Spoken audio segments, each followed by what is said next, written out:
Ladies and gentlemen, please take your seats. We're about to begin. Please take your seats. We're about to begin.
I choose change.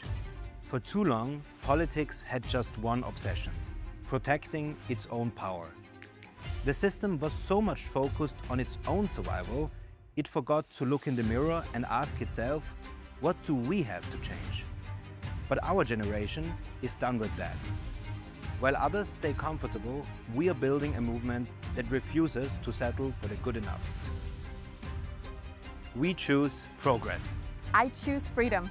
To be liberal is to trust in people, to take responsibility and to make your own choices. Our purpose is to safeguard that freedom by setting boundaries on power and defending fundamental rights. We believe in opportunity, not constraints, in responsibility, not control.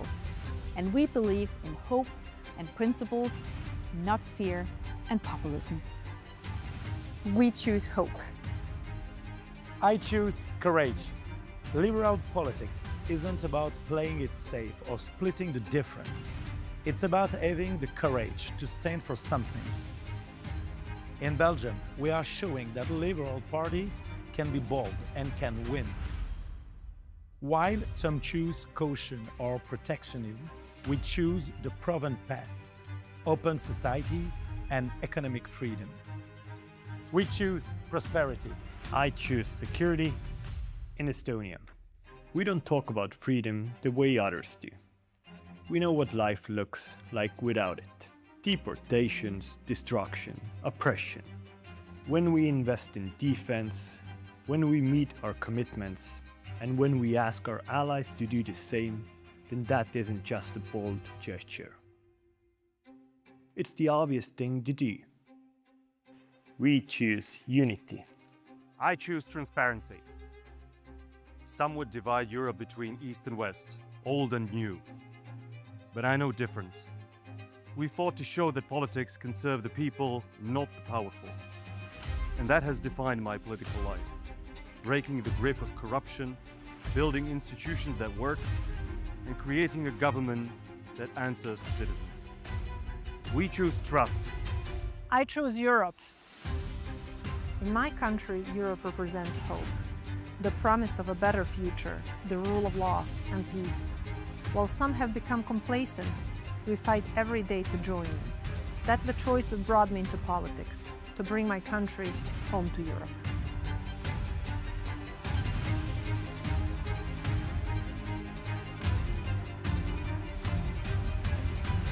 We choose the future.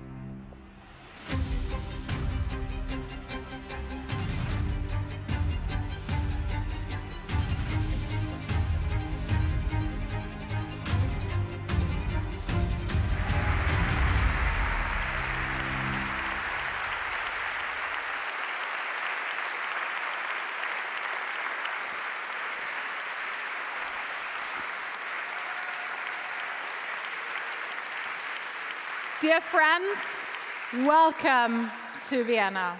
Welcome to a city where history so often has been written. A city that has witnessed Europe's greatest achievements and some of its darkest moments. And thank you, NEOS, for hosting us. This could not be a more splendid location for our 50-year anniversary.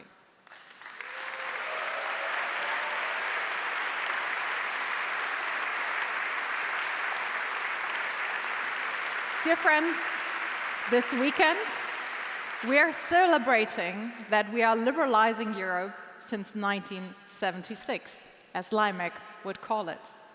But we're also here to build the next chapter of Europe, celebrating our history and our legacy with pride, but choosing the future.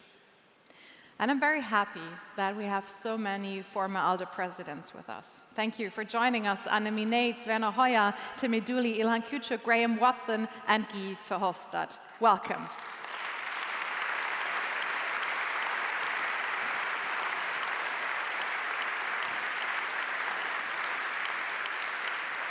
"50 years of ALDE." 50 years of ALDE, which also means 50 years of liberals discussing amendments to amendments and still believing that debates makes us stronger. I love the optimism. And that is why I am particularly thrilled that we do have guests with us that have been debating at ALDE congresses for 50 years now. Colleagues that were here when the ALDE Party, our European party, was founded. I know of Floris Wiesenbeck from VVD, Manfred Eisenbach and Rudi Rentschler from my very own FDP here today. But is there anyone else maybe that we're not aware of that were here when we were founded? If so, please stand up, all of those that were in the room back in the days. I see Manfred over there, and I think I see someone in the back. Thank you so much for your leadership and your vision back in the days. And I'm very happy that we are here this weekend, that we are here on the invitation of Beate Meinl-Reisinger, NEOS party leader, Austrian Minister of Foreign Affairs.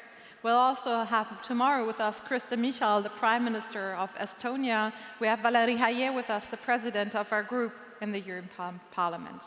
And also, a very warm welcome to all our party leaders, our group leaders, our ministers, our MPs, our MEPs, and our local leaders.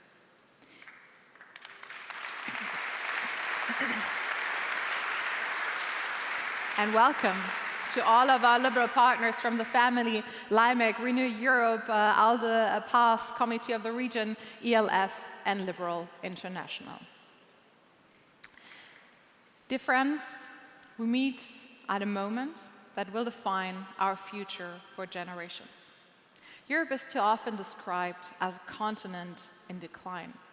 And I refuse to accept that. I believe Europe can become the strongest democratic power on Earth.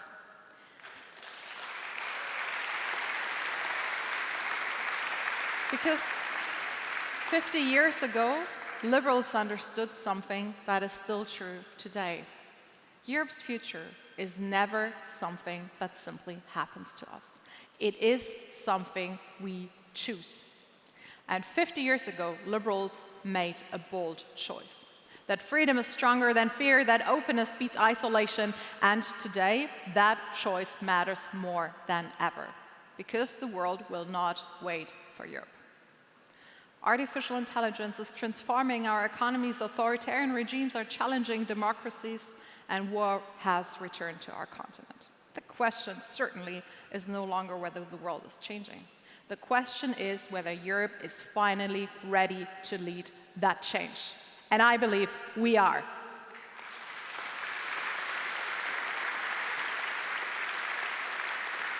But my friends, we're only ready if we stop trying to protect the yesterday and start building tomorrow. Because too often, Europe debates while others decide. Too often, we regulate what others invent. Too often we react instead of leading. That is not the Europe that I believe in. Europe has never lacked the talent. Too often we have lacked the confidence. We have lacked the ambition. And that is exactly what liberals are here to change. Liberals are here to change the world because we imagine another Europe. Imagine a Europe where the world's brightest engineers come, because this is the most exciting place and where the most exciting companies are being built. Imagine a Europe that protects its freedom with confidence, not dependence. Imagine a Europe that sets global standards because others want to follow and not because we force them to.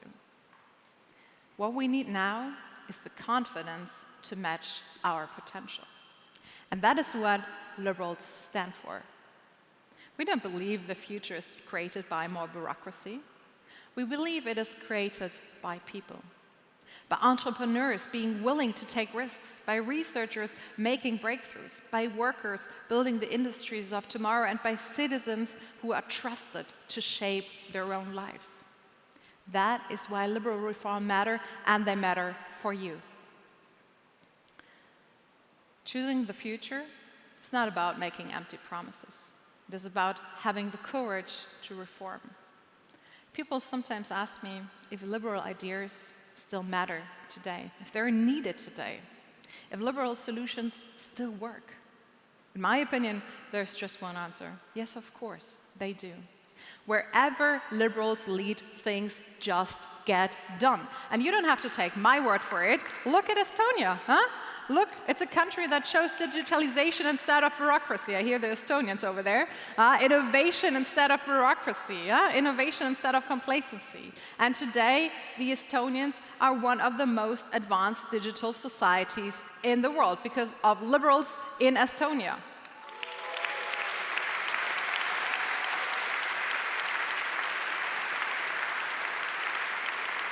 Look at Ireland. I see two of our Irish friends over there. A country that shows openness instead of protectionism. And today it is one of Europe's strongest economies because of liberal leadership.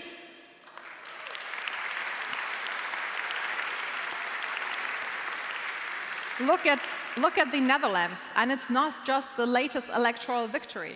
Liberal governments have consistently resisted gold plating when implementing European legislation. And today they're one of the freest trading economies, not only in Europe but in the world, because of liberal leadership.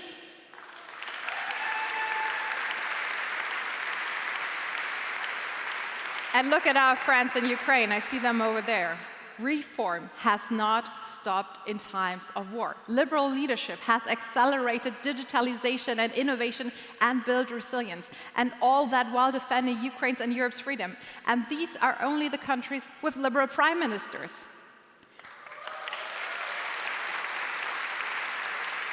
Liberals govern in 18 European countries and in 12 EU countries. Look here to Austria. In just 1 year, NEOS have shown what liberal leadership looks like. It's ambitious reforms, it's stronger institutions, and it's real improvements for people's everyday lives.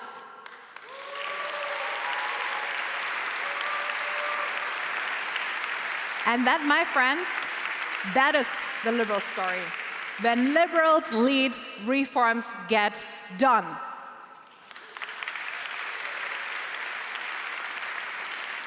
And that is the spirit we are bringing to Europe, because the future will not belong to the biggest countries. The future will belong to those who innovate the fastest, who defend their freedom, who attract the brightest minds, and who have the confidence to act together. And Europe can be that continent if we choose to build it.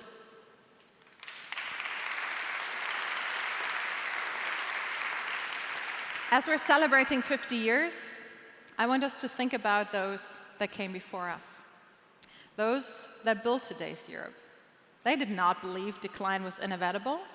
They dared to think bigger than their own generation. They created the single market. They reunited a divided continent. They welcomed new democracies into the EU. And none of them waited for the perfect circumstances. All of our home countries have those visionary leaders. They did not ask whether Europe could lead. They decided that it would. And they had the courage. And that same courage is expected of us today. That same ambition must define our generation.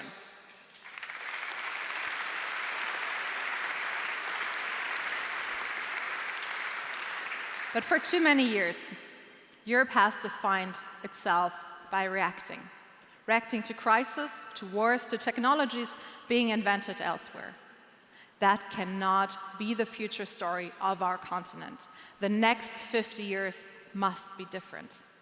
Dear friends, the Europe that has built Airbus, Erasmus, the single market, this Europe should also build the world's best AI companies.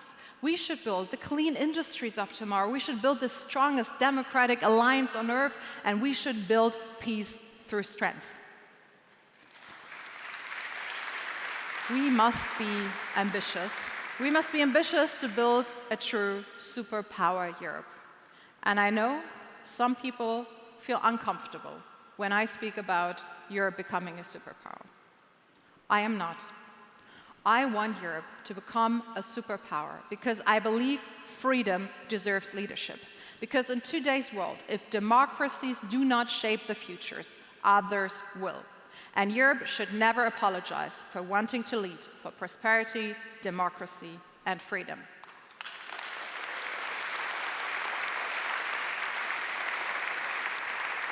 Dear friends, to lead globally, we must lead economically. If we choose the future, we need to choose growth over stagnation. We choose an economy that invents instead of imitates, where Made in Europe stands for excellent, not excessive paperwork and protectionism, where entrepreneurs spend their time building companies instead of filling in forms. The world's next great companies should be founded in Europe, not because we subsidized it, but because this is the best place on earth to build it. Dear friends, if we choose the future, we must choose strength over dependency. We must become stronger in defending our freedom. Our delegates from Ukraine traveled here under the heaviest Russian attacks since months. Freedom cannot survive on good intentions. Peace is not preserved by wishful thinking, it is preserved by strength. And every European country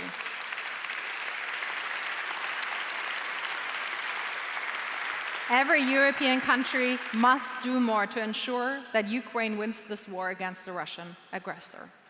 We need to fight foreign interference and captures of democracies like in Georgia. We must carry more responsibility for our own security. Together, we must build a true European defense union. And if we choose the future, we must choose decisiveness over paralysis.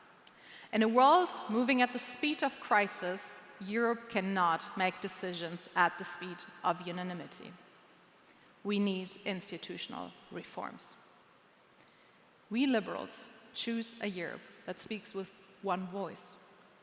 And I'm so proud that the ALDE Party is home for all Europeans. But allow me to say that all of Europe became stronger every time we welcomed new democracies into the European Union. And may it be rejoining or joining for the first time, all of Europe will become stronger once again, when those who defend freedom today will become future EU members tomorrow.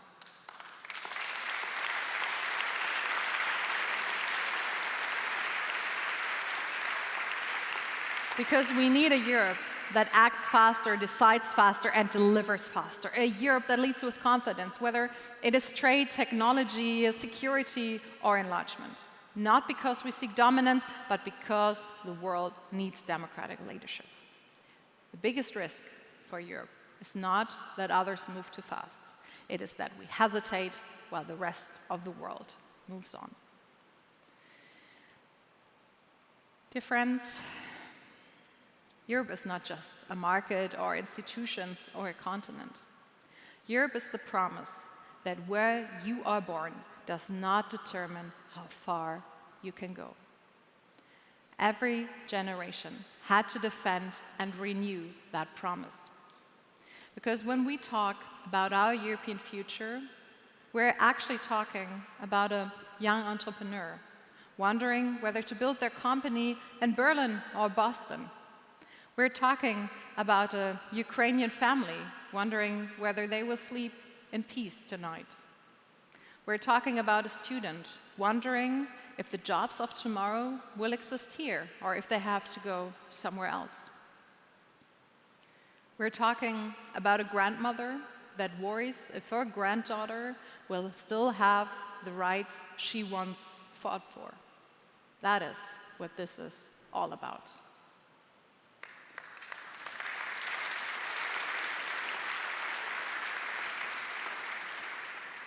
My friends, the next 50 years of Europe will not be defined by our challenges.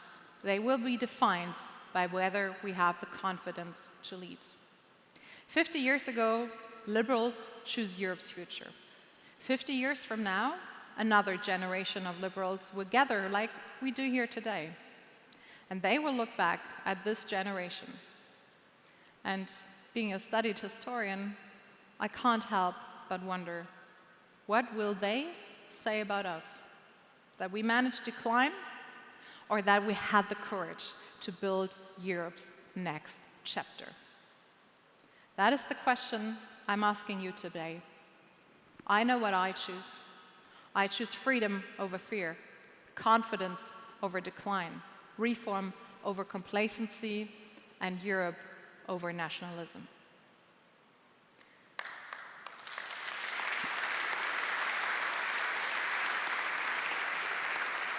But this Congress is not about my choice. It is about our choice. Friends, let our answer be clear. We choose freedom, we choose courage, we choose Europe, and because future is nothing that just happens to us. History is asking us a question, and together we choose the future. Thank you.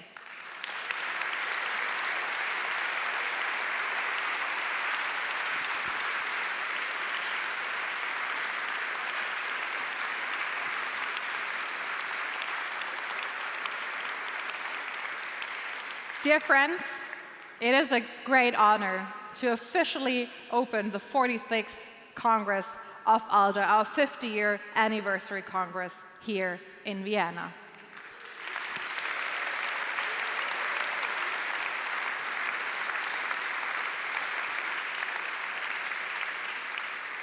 And we're starting with a video message. We have a prime minister in our family who couldn't come here this weekend because he is very busy opening the Irish presidency of the EU. Sorry. We're very glad that he shared a video message with us, Ireland's Taoiseach Micheál Martin. Hello. It's a genuine privilege to address you today as we mark a truly historic milestone, the 50th anniversary of the ALDE Party. For 5 decades, this party has stood firmly on the front lines, defending the fundamental values of liberal democracy and freedom across Europe. When I welcomed the ALDE Congress to Dublin 4 years ago, Ireland was celebrating 50 years of European Union membership. I spoke then about how true national sovereignty requires strong, rules-based international cooperation. Today, as ALDE marks its own half-century, that message remains absolutely vital. We continue to face profound global challenges. The cynical extremes of the right and left still seek to undermine the democratic consensus that binds us. They offer the peoples of Europe nothing positive or constructive. As a party, we've always been clear. There is no such thing as an illiberal democracy. True leadership is not about shutting down debate or weakening independent institutions. True leadership is defending free speech, human rights, and the rule of law, even when it's uncomfortable. But while we reflect with pride on the battles we have fought over the last 50 years, our sights are set firmly on the future. This 50th anniversary Congress is an opportunity to forge what comes next. With a fantastic lineup of inspiring speakers and special events, It is a moment to debate, to innovate, and to chart a course for a stronger, more resilient Europe. We are not just reflecting on liberal history this week, we are making it. I wish you all a wonderful and productive Congress.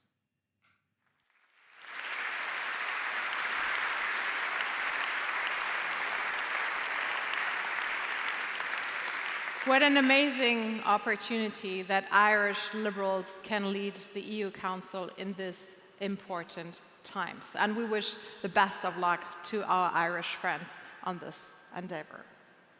But you know, Europe and the European Union is more than the member states.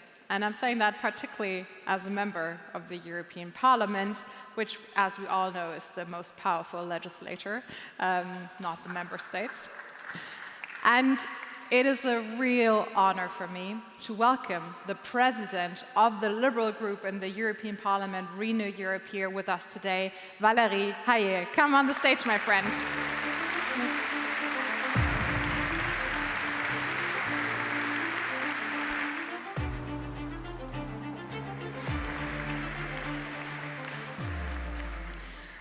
Madam President, dear Svenja, Madam Minister, dear Beate, thank you for hosting us in such a beautiful palace for this anniversary. So, 50 years ago, in 1976, 14 parties from 8 countries built something that had never existed before. The first cross-border political family in the history of Europe. From Gaston Thorn, the first president, through Graham Watson, der Graham, through Werner Hoyer, Annie Minis, and Hans von Ballen, of course, who led the party with passion until his very last day. Through Ilan and Timmy, yesterday, dear friends, and through you, Svenja, today. Every one of your presidents has carried that same flame forward.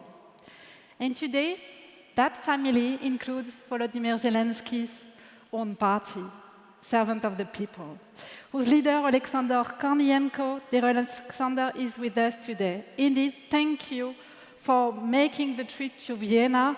Thank you to you, but also to Vadim, to Yevgenia, to Maria, and to the other Alexander.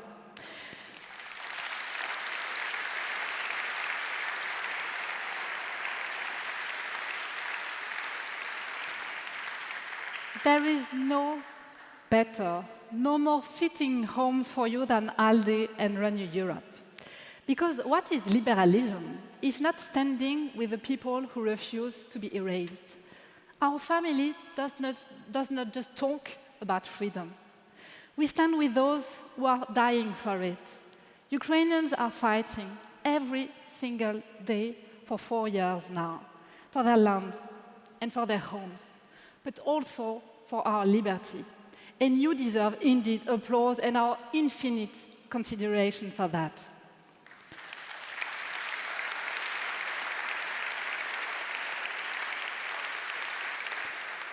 Dear friends, we face massive challenges, starting with the war launched by Russia, but on other issues too. Look at our economy. Mario Draghi told us the brutal truth 2 years ago. Europe faces what he called a slow agony. We were warned, in written, in detail, but still we are too slow. On green technology, just look outside. As we meet here in Vienna, Europe is being hit by a heat wave with no precedent. Hundreds of silent deaths. This is not some distant scenario for 2050. It is now, and we must act with the same energy that we had in 2019. But we must do it in a smarter and simplified way. However, I'm not going to lie. It is a difficult mandate to do so. A new alternative majority involving the far right has emerged, as you know. And let's not be naive. The far right has a plan. And it is the same plan as in their own countries. Capture our institutions and turn the EU into an illiberal project. They are back. And they are ready to hurt our democracies. FPÖ, which is polling at 38% here in Austria, like all the others. But don't get me wrong, the far left is equally dangerous, and I have no more patience for them than for the others. But, and there is an important but, they are 48 in the European Parliament. The far right is 200, and even more if you count the bunch of asserted extremists sitting non-attached. They also obtained the status of governing parties in several countries. And unfortunately, they now have partners among the Christian Democrats. What we are witnessing is a major shift. But if we don't do anything, the trend will not reverse. And this is why I have been very clear to those who asked. There are two initial conditions for the midterm. First, the far right must not get any committee chair and any vice presidencies.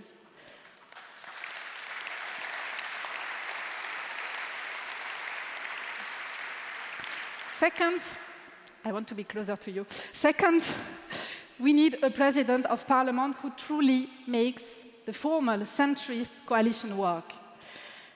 Because let's be frank, did any voter of the CDU-CSU ever cast their ballot hoping for a recurring majority with the AfD? No, I'm sure not. Same goes with EVP. Did EVP voters ever expected their representative to align with FPO?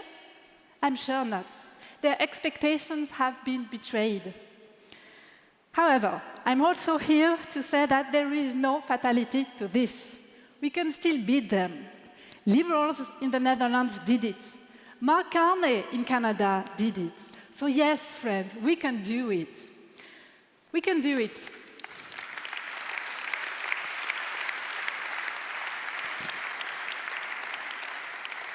We can do it, but it requires courage, clarity, and unity. First, the courage to own our opposition, even when it costs us a seat at the winning table. But owning our opposition does not mean uncommitting to political agreements like the socialist group does. Second, clarity. Clarity about what we stand for. We must never compromise on the rule of law, the freedom of press, women's rights, the independence of the judiciary, the impartiality of our laws, our sound economic or industrial policies. We are the ones who champion the freedom that defines our societies, the ones who give people jobs because we trust companies to grow instead of strangling them, the ones who understand that security is not the enemy of liberty, but its precondition. Dear friends, it's not an accident that people from every corner of the world still want to come and live in Europe, especially now. It is because we built a liberal world. So let's never forget that and never apologize for it. And finally, yes, we can do it, but it requires unity. And I will conclude on this. When we renew Europe, we don't have a single party. We don't have a single party, but we are a single political family. We vote 91% the same, but beyond the figures, we share the same values. Liberalism is a true political current, like conservatism or socialism. We are an ideology in our own right. And the fact that this very cross-European family has existed without any interruption since that day in 1976 in Stuttgart proves it. So we must be proud of who we are and of what we have built. And despite indeed the new arithmetic against us, we have kept winning. The smart conditionality, this is us. My voice, my choice, this is us. The 20th regime, this is ours too. The European industrial base of defense, this is us. And I could go on. This is why, dear friends,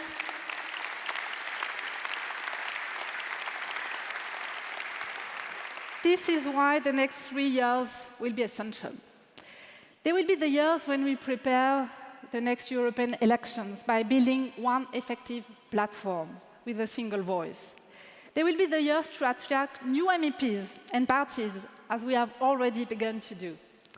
They will be the years to help new parties emerge. They will be the years to stand firm on our project, our values, and our policies.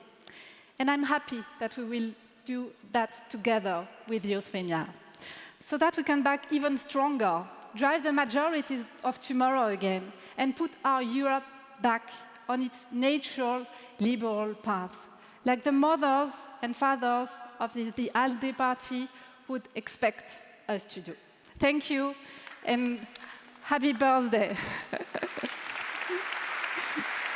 Thank you.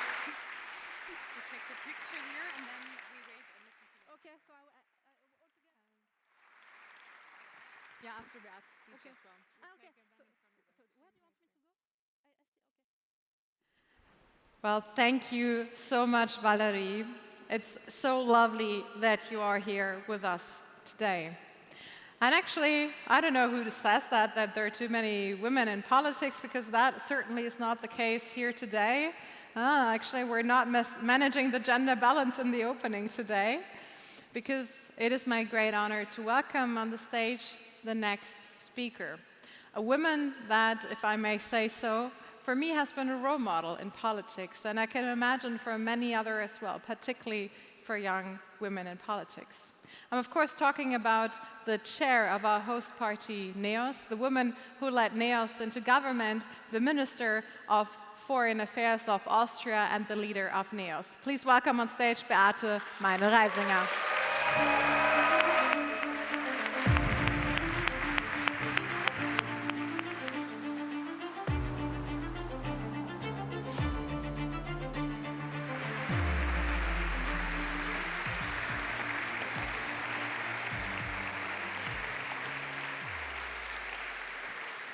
Well, thank you very much, dear Svenja. I'm still a young woman, by the way. It is really a great honor to host you all here at the Vienna Hofburg today, and a true honor for NEOS to be the host. But before I start, I want to start with a story, because Valérie and also you, Svenja, you talked about the growing threat of nationalism and right-wing populism. And of course, we feel that every day in Austria. But I had an experience yesterday that I've actually haven't had before. Now, you know, in the summer season, it's a time of music festivals. And yesterday, I was invited to go to Tirol to give an opening speech, remarks to the Tiroler Festspiele Erl. And there was a former Austrian Minister for Justice, and she was also a judge. She used to be a judge at the European Court, who gave a speech about her vision for a future of Europe, a strong Europe. She was talking about the need to create a defense union. She was talking about the necessity to stand side by side with Ukraine.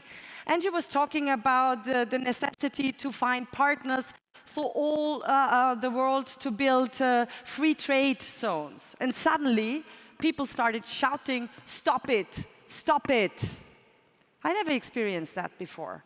I was not so sure at the beginning, if it was on maybe the style or the substance, but then I realized it was on the substance. Why do I tell you this story? Because I think it shows that this threat is real and it is in the center of our societies. So we have the necessity to remain really loud and to be a strong crowd to counter these nationalist tendencies we see all over Europe right now. But of course, it's also about being proud what we have achieved. And let's also be very personal here. NEOS is a relatively young party, founded 14 years ago. So it is a true honor to stand here in front of you as the Minister for European and Foreign Affairs, to be the first time in government and to be able to host you such an amazing liberal crowd. Once again, welcome in Vienna.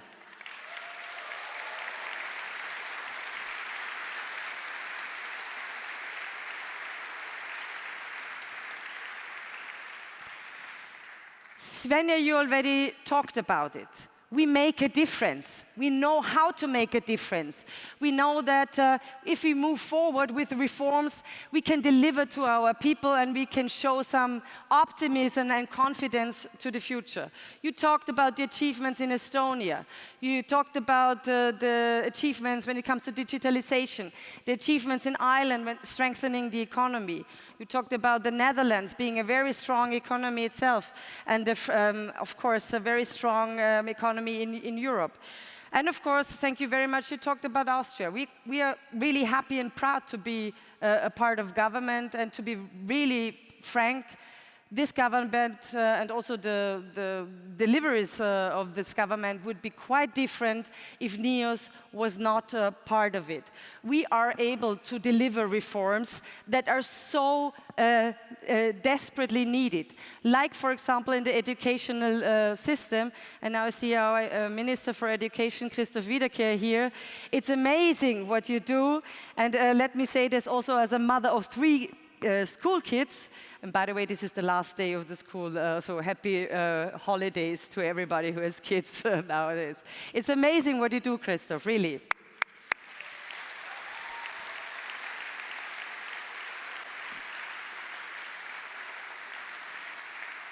This is our work. This is our effort. This is what liberals do all over Europe. This is why we are able to deliver confidence. This is why we are able to deliver future in Europe. And this is the ambition that Europe desperately needs nowadays.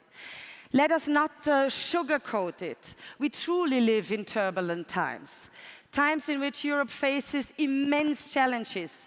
Of course, the crisis in the Middle East, the ongoing war in Ukraine, economic pressure, and of course, technological dependencies. We see the attacks on our democracies on an everyday basis with the attempt to silence all the people that want to speak out in favor of Europe, that want to speak out in favor of our freedom, that want to speak out in favor of Ukraine. This new global disorder, as I call it, clearly demonstrates standing still, being shut up, being silent is not an option.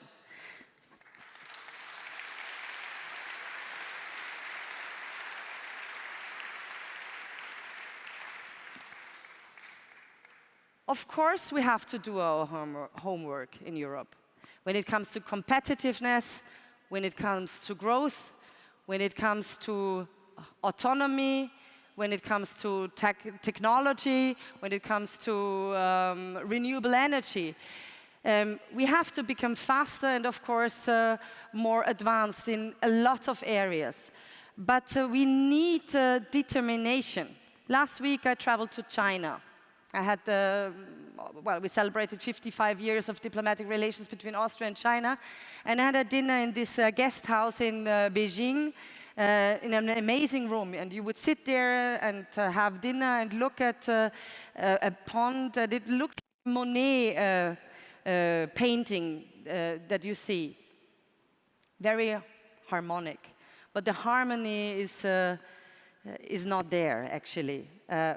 What we see is a superpower, a global power that not only knows about its strength, but is very determined to use this strength to dominate other countries.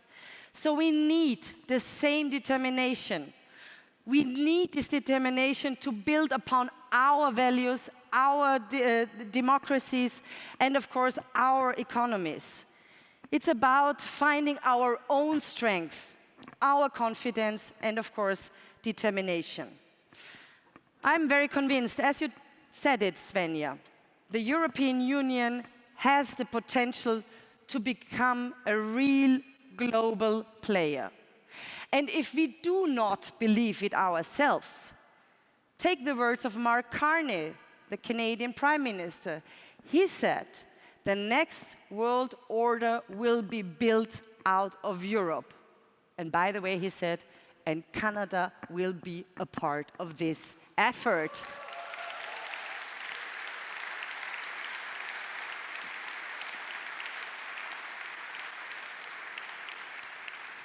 a global player, a global power with 450 million people, consumers if you want to call them, that thrives on cooperation and partnerships.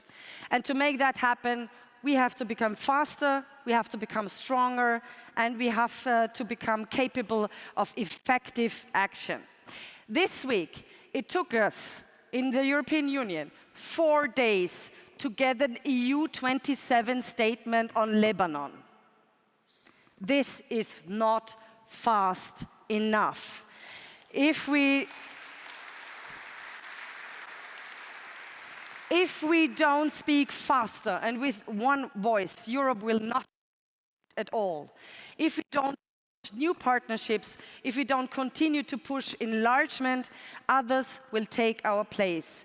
If we don't stand together firmly, our enemies from within and without divide us apart. I talked about that earlier. We see already the changes in our societies. The nationalists are everywhere and they try to silence all the pro-European voices. This is not a risk that is far-fetched. In fact, we are really currently witnessing our opponents attempting to destroy the European Union. What I always say is that some seek to shatter the European Union from the outside because they understand how strong we are. Others want to destroy it from within because they fail to grasp that strength. And yet, these are the very same people that call themselves patriots. Nationalism is the exact opposite to patriotism.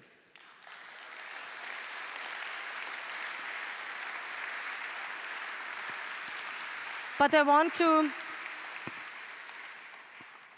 to finish on a very optimistic note. The last days I saw the latest Eurobarometer survey, and it shows that the Austrians are convinced like never before, that the European Union is a good thing, providing stability and security. So I would say our people get it. It's about realism combined with optimism and determination. That is what we as liberals are doing. That's exactly what ALDE stands for. That's why we all come together here today. And I'm looking forward to an inspiring conference, to a lot of discussions, and of course, a good evening receptions. Welcome in Vienna.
Schon mit der Info. Der Harald ist dort, der soll es auf die Bühne schicken. Wo ist sie? Das gibt's doch nicht.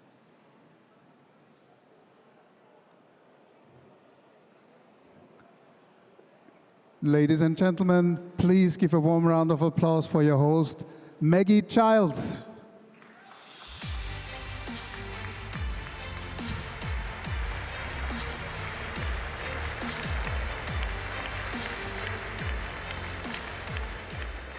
Thank you, ladies and gentlemen.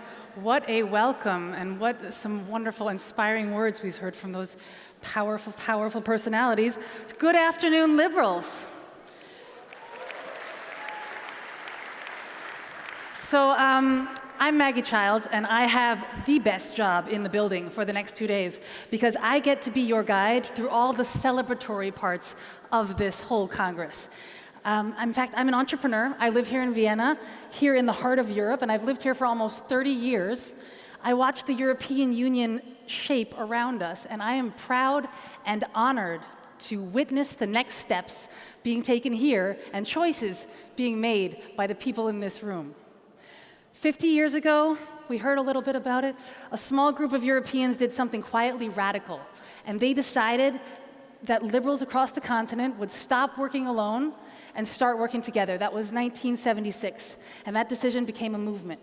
So it's half a century later, and look at this room. We have 404 delegates in here, more than 760 guests from 41 countries. We are today one of the largest gatherings of liberals this continent has ever seen, and we are here in the Hofburg, a building that has watched empires rise and fall, and we're not even here to talk about the past. We're here to talk about the future. So whether you crossed a city or crossed a continent to be here, liberals, welcome home.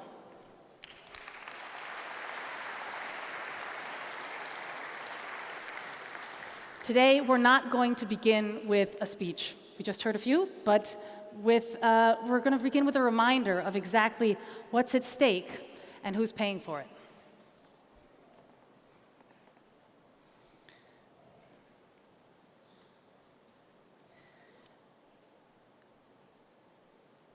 We heard about choices today. Some choices are not abstract. Right now, on the eastern edge of our continent, a people is making the hardest choice there is, to be free, at a cost most of us will never be asked to pay. Their message to us is simple. Europe and the Ukraine have a future together. Ukraine is Europe's future. We won't mark that with more words. We'll mark that with music. We've invited 2 artists from Ukraine to the stage today, and to accompany them, please welcome with a warm round of applause to the piano, Anna Lavka.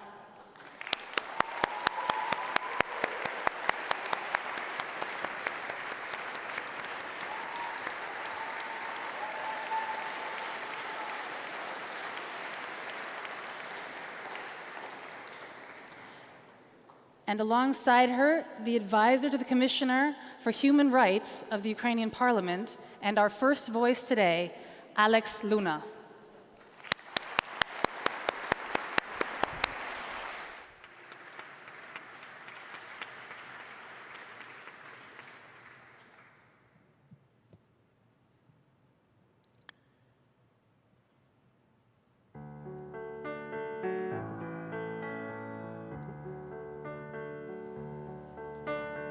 Wise men say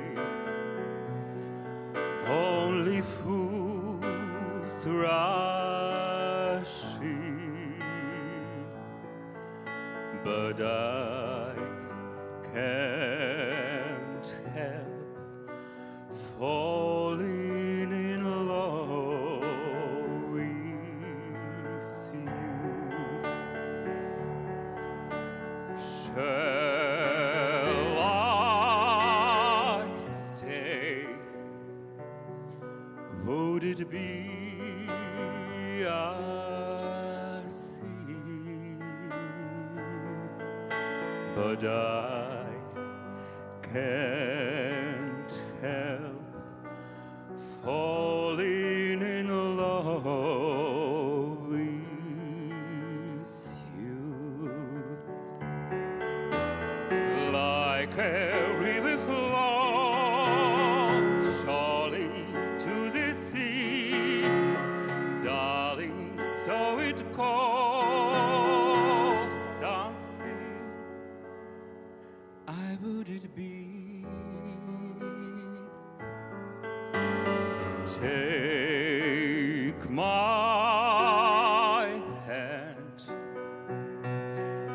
take my whole life too, but I can't help falling in love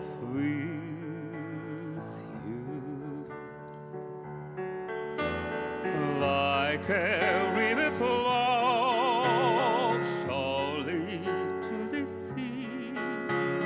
Darling, so it goes. Something I would it be. Take my hand, take my whole life too, but I can't help falling in love with you. But I can't help falling in love with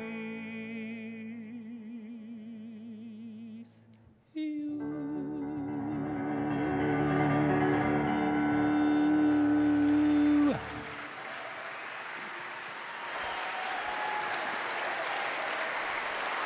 Thank you so much.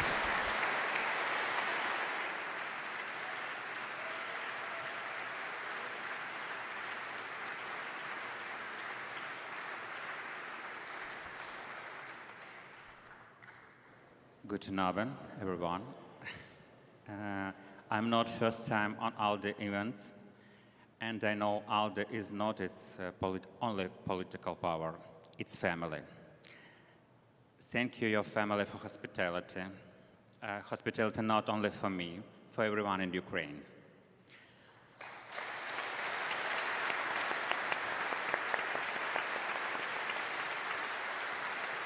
Thank you, NEOS.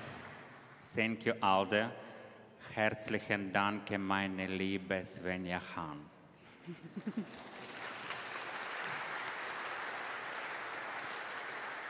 And can I invite on this beautiful heritage Hofburg stage one more beautiful girl, Ukrainian opera star, solist of Graz Opera Tanya Muse.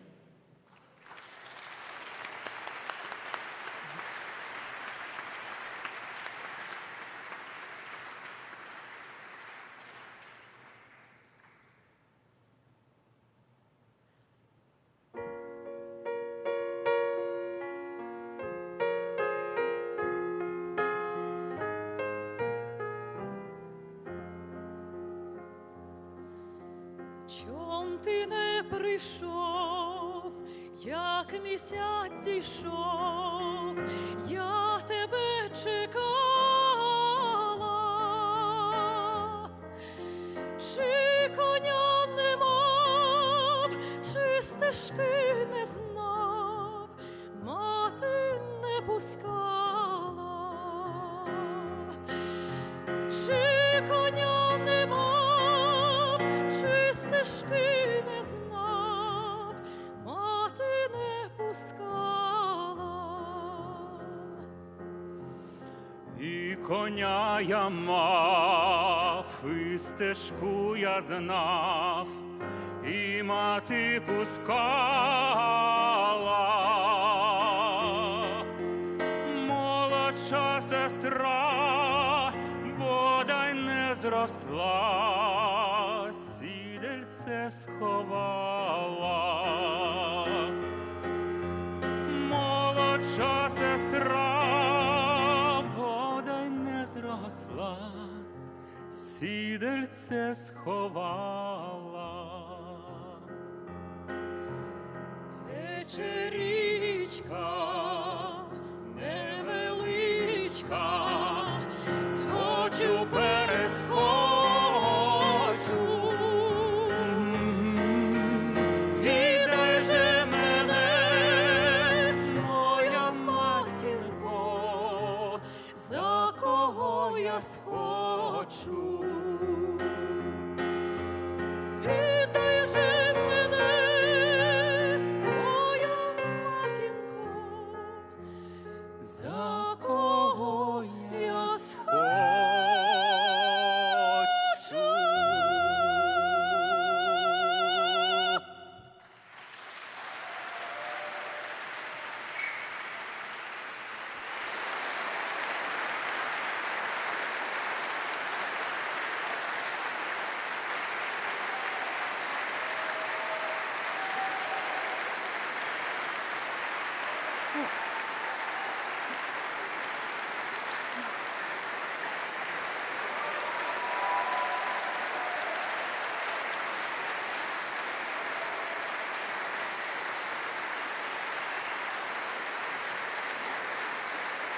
We have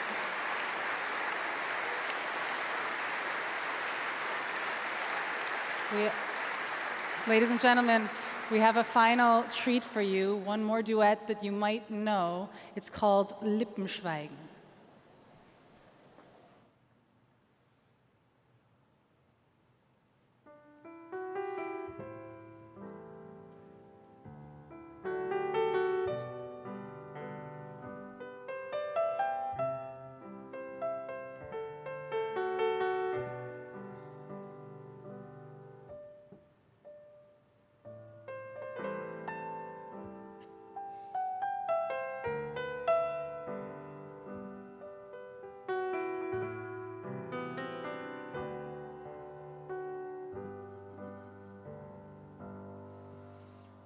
Lippenschweigens verlustern Geiden, hab mich lieb.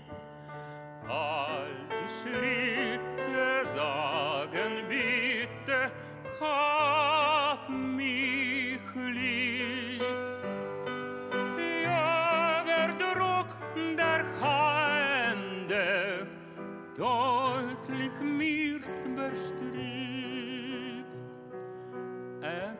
Sag klar, siehst wahr, du hast mich lieb. Bei jeder Walzer Schritt tanzt auch die Seele mit. Da hebt das Herz an Kleine, es klopft und pocht, sei mein, sei mein.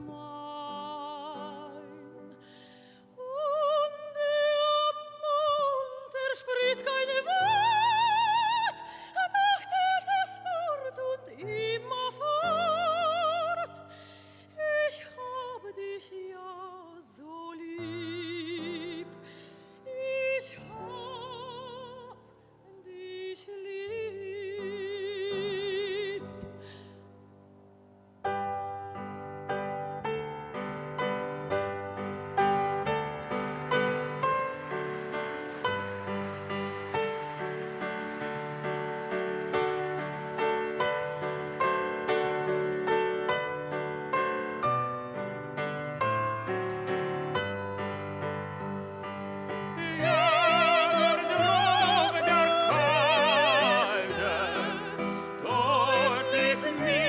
Beschrieb. Er sagt klar, siehst du wahr, du hast mich lieb.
Thank you. This performance was actually organized also to raise funds for Osnowy Krajny Foundation, which is a foundation that helps schools in Ukraine's Chernihiv border region. And you can feel free to donate to the Osnowy Krajny Foundation. Thank you very much, and thanks again to Alex Duna, Tetiana Mius, and Anna Hlavka.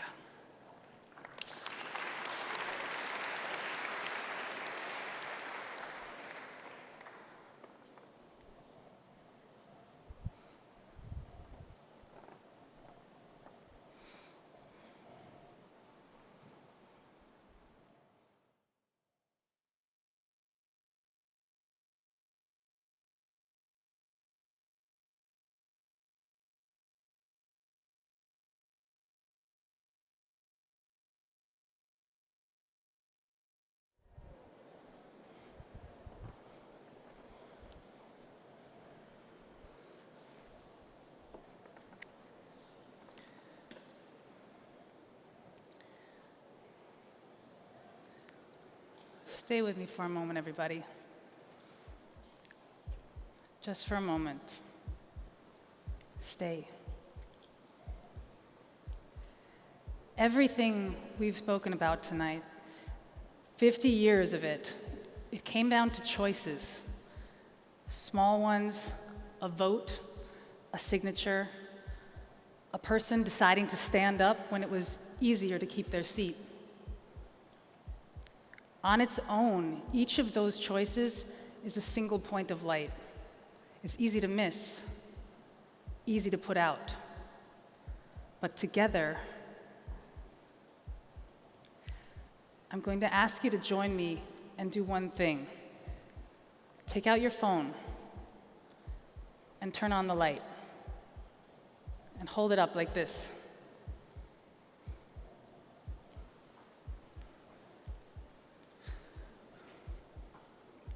Now look around you. Every light is a person who chose to be here. This is what a movement looks like. Not one great light, but thousands of small ones refusing to go out. Keep them up. And take a look over here with me.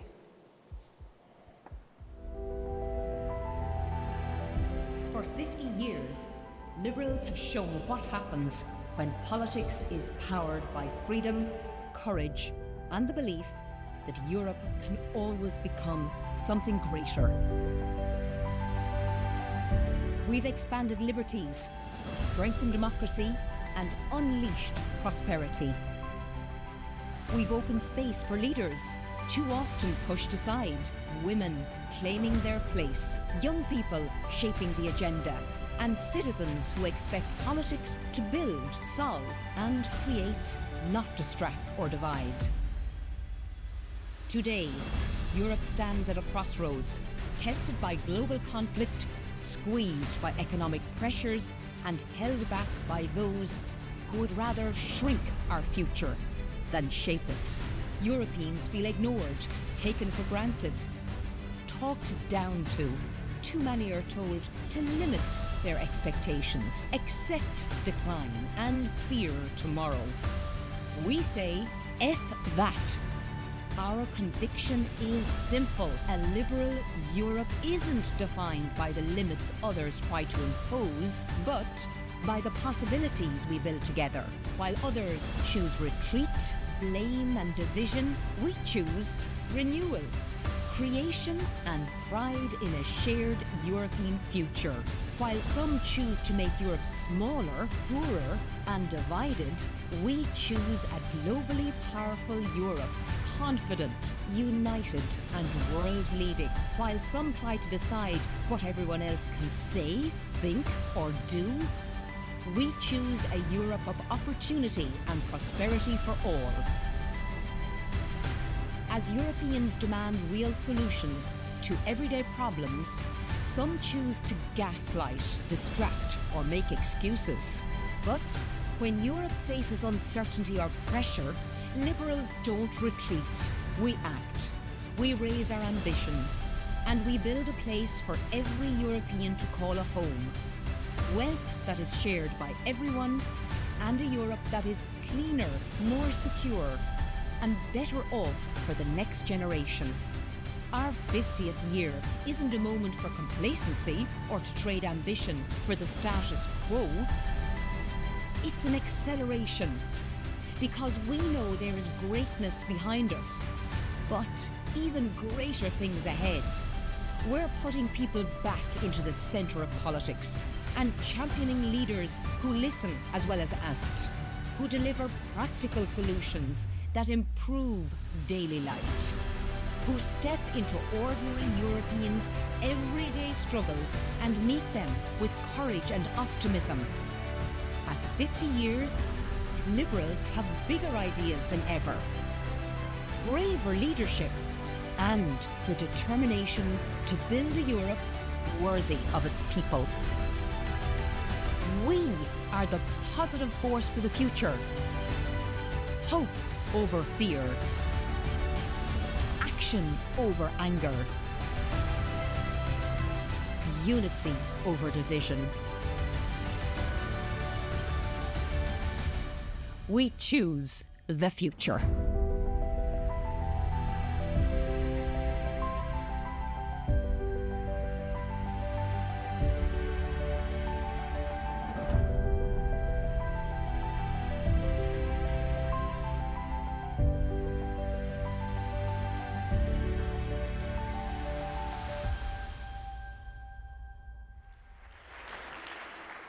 Oh, powerful stuff, you guys. Thank you. Hold on to that feeling for a moment.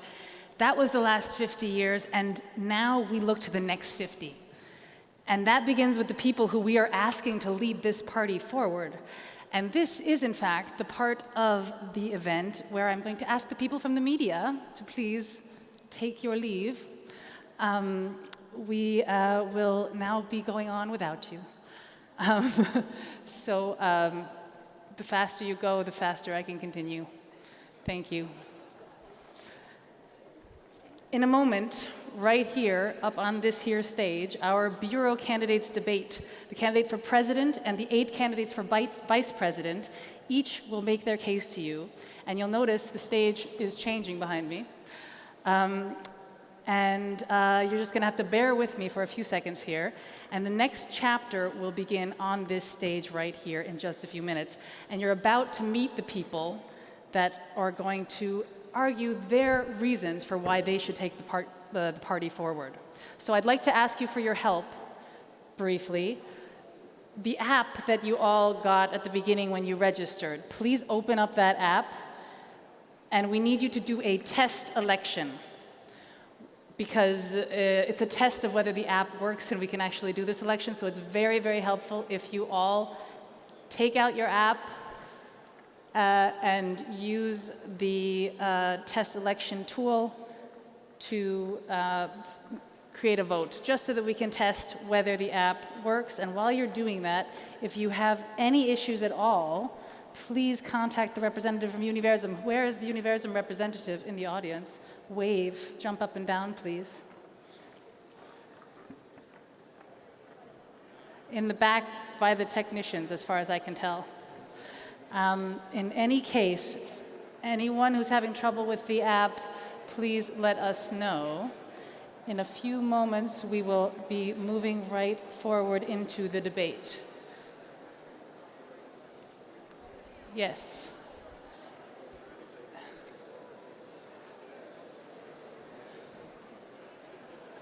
The QR code up here should work fine for opening it.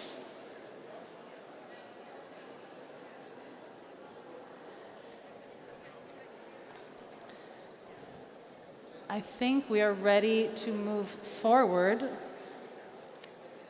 with the Bureau candidates debate, as far as I can tell. Do your best to make a vote, a test election vote. And we will move right on forward.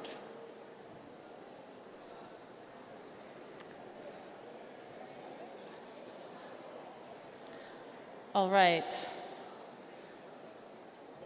Ladies and gentlemen, I'm going to open up this next section of the event. So the Bureau candidates debate is now officially starting. This is how it's going to work.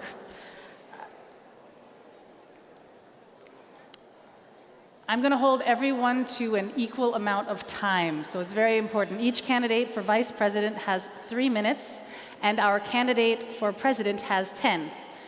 You'll see the timers counting down on stage here, and you'll also hear a gong when their time is up. So I will move us on in a moment.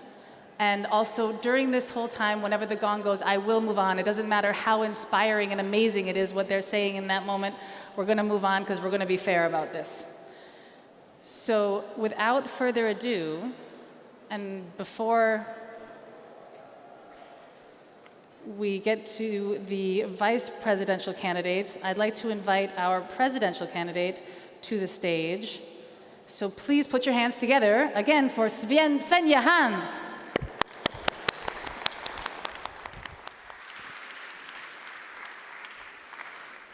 Hi, dear friends. What a heartbreak from opening call to the Congress to pitching my candidacy again. I know many of you, not only since the last 2 years, but actually in many cases way over a decade.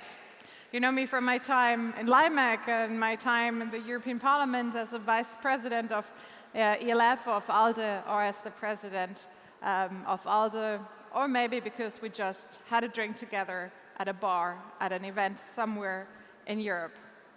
And if you know me, you know my conviction for our liberal cause. That I believe that Europe is made out of connections, that the friendships that we build here make Europe stronger, that the ideas that we're connecting here make us all stronger. When I ran 2 years ago, I ran on 3 main points: securing or building ALDE relevance, strengthen our member parties, and building ALDE to become a platform for network and growth. And you'll be the judge of that, but I'm proud to say that I think we made significant achievements in all of those 3 aspects. Look at this Congress, look how many relevant players from our liberal family we are uniting here in Vienna. And securing all this relevance is something that I want to continue working on. I have an excellent cooperation with my friend Valérie because Renew Europe and ALDE Party are inseparable. We're bringing together our liberals from all kind of levels, from all areas. We're bringing together our local councillors up to our ministers and prime ministers. We're enabling meaningful exchange for everyone, because ultimately strengthening our member parties is the goal of ALDE. Helping our member parties to grow, to modernize, and to celebrate electoral successes together needs to be our shared goal. And that means continuing tailored support for our members, training on the ground, data, and research. It means improving listening channels and tailoring everything that we offer in services to better fit your needs. Because after all, it is you that need to win elections on the local level, on the national level, or on the European level. Making ALDE an even stronger platform to serve, to grow, and to connect. That is my vision for our party. I always like to call it, we need to win hearts, minds, and seats. And I kindly ask you to support me once again. I spoke earlier about my political vision. I shared with you my ambition to move our party forward, and I hope I can build on your trust so we can build the ALDE of the future together. Thank you so much.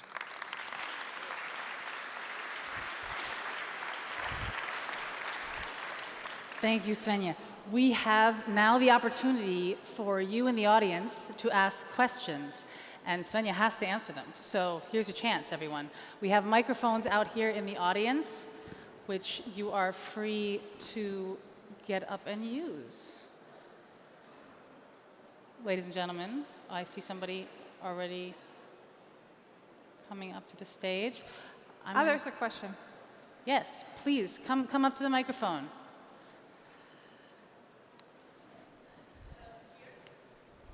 Yes. Hi, everyone.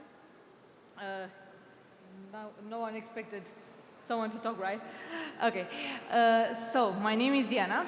I'm Minister of Environment from Romania for 1 year now.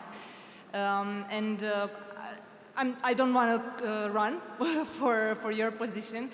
And if I would vote, you would have my vote. But I do want to say in 30 seconds that 50 years of liberal values means that we need to have them in our bones already. And I know that any one of you who's running right now, in your countries, for your parties, for your mission, none of you are running without a competition. A liberal value is to have competition. So I hope that by the end of this day, we would have there at least 2 candidates to have competition, to not only preach liberal values, but also follow them. Take this as a challenge. Hopefully, we will have that by the end of the day. Thank you very much. Svenja, would you like to respond to competition as a liberal value? Oh, I love competition. I'm from a party that just had a leadership competition and surprise at their own Congress, so I'm fairly cool about that. No, absolutely. Actually, to be perfectly honest, I think that's not possible with our statutes because I think we have a deadline to present candidacies. But in case I run again, let's go for a competition. I'm up for all of that. No, but Diana, I understand where you're coming from. I think competition is always good. We will have quite some competition, I think, on the vice presidents as well. But I hope you know that I would not take it for granted to be the only candidate. You see me out campaigning, you see me out talking to everyone, to presenting ideas, because everything else would be lazy. And I'm not lazy, I'm someone that deeply cares about this organization and moving it forward, even if I'm running as the only candidate here.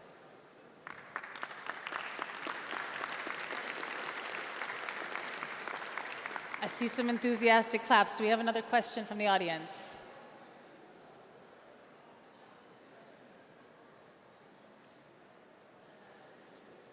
So, if we don't, I have questions for you. Yes, please go ahead. In where I come from, the United States, they have a thing about the first 100 days. Yes. So in this period of leadership, what do you want to accomplish in your first 100 days? Oh, it's going to be sounding so boring, but I would just continue the work. I mean, give us one concrete thing we can measure. Huh? Give us one concrete thing. I mean, the next thing that we're working on is already the council. We're going to have our council meeting in November in Ireland. We're going to have it at the fringes of the EU Council to make it easier for our Liberal Prime Ministers to be there. We're hosted by our Irish Prime Minister, Micheál Martin. So basically, when we're done with the Congress on Monday, we'll start preparing for the council event. That might be around 100 days even, so I think this might be the next appointment to measure me on in case of getting re-elected, how we put the learnings from this event into the next. Do you think that the periods like this are important for also starting new projects and starting new initiatives? Oh, absolutely. I think if you do not have hunger for change, you should not be in politics. You should always be open for new ideas, for new challenges. And this is something that I particularly love about ALDE. We have a specific fund as well for projects coming not only from the leadership, but from our members. So all of our member parties can come up with ideas for events, for seminars, for training, where we mobilize the funds for. So ideas can come up from everywhere, ideas can grow in this party, and that is not a top-down party. This is a party that is feed and growing by its members.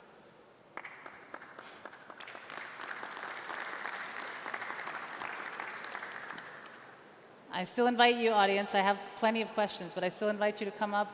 The microphones are free to use. Just stand up and ask your question. Yes, go ahead, please. Good afternoon. I'm Viktor Vasylyuk, European Party of Ukraine. I have one question.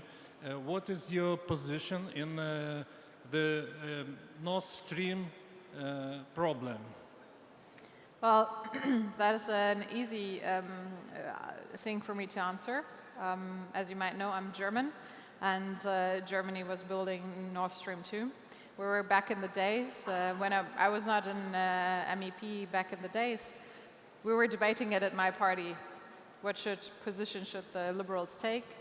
And back already then, I was clearly advocating against building Nord Stream 2. So I'm in the lucky position to proudly say that I always advocated against it. Thank you. Yes, sir. Hi, Hugh Anand from the UK Liberal Democrats. Cynics might say that FDP stands for Freunde der deutschen Petroleumbranche, friends of the German fossil fuel industry, given statements that some members of your own party have made. What is your position on fossil fuels and climate change, and how do we, as liberals, help those within our movements to understand that people are not free if it is too hot to go outside or if the streets are flooded because of climate change? Thank you. Thank you very much for that question. I mean, I said it earlier in my speech, I think we should be the ones building new technologies. We should be leading on combating climate change. And I think that is something that is very often misunderstood about my party, because we're advocating that politics should be neutral to technology. But I full-heartedly believe that it is new technologies winning in the market. And my former party leader in Germany once called renewable energy freedom energy, for example, because it makes us free and independent of particularly authoritarian regimes. And this is a conviction that I very much share. Okay. Thank you very much.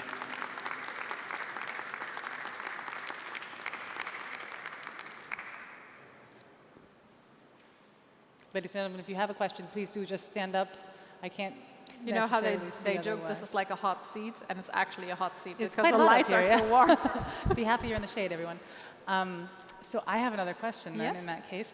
This question about climate change kind of leads into also the liberal stance and European stance on technological progress in light of not only, of course, AI, but generally leaving decisions up to algorithms. Yeah. How do you stand on that, and what is your prerogative when it comes to how liberals should move forward in Europe? Yeah, I actually negotiated on the European AI Act.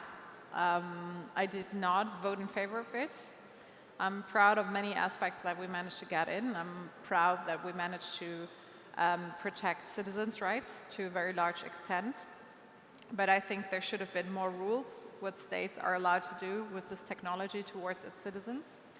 And I think there was too much regulation of AI technology in Europe. Right now, it is not possible to train a large language model in Europe because our rules on using data are so restrictive that this is not possible. And I think we need to do better in finding a way in protecting our citizens' rights and protecting our privacy and making sure that we have what we need to build modern technologies, to build AI here in Europe, because I do not want us to be dependent on the US or in China in particular. Thank you. I think you're not alone among liberals there. Sir, yes, please. Yes, hello, thank you. My name is Gigi Gigiadze. I would like to ask you about the situation in Georgia. As you know, we have a lot of political prisoners in our country, and we have two leaders here who most probably will be imprisoned very soon, in a month's time. What is your take on that, and what the European Union, what the European Parliament can do about it to change the situation, to change the reality in our country, and what can be done in general with this common joint force to somehow overcome the very dire reality in Georgia? Thank you. Thank you so much for your bravery. And I know how difficult it is for many of our Georgian delegates to be here today, that it was not even clear if all of you would be able to come here to travel. It fills me with honor to know that it's our liberal sister parties standing up in Georgia that are so brave and going out on the street. And it also fills me with anger how little the situation in Georgia is talked about in many other European countries. We managed to put quite a spotlight on the situation also in the last Congress and also in the European Parliament. And I think we need to continue to do so because the Georgian regime is continuing to guide the country away from a European future, and we cannot let the people of Ukraine down and Georgia alone, like we've done in Ukraine for too many years after 2014, and we've seen where that led to. So we cannot risk letting the people of Georgia down, because I'm afraid otherwise it can get even more dangerous.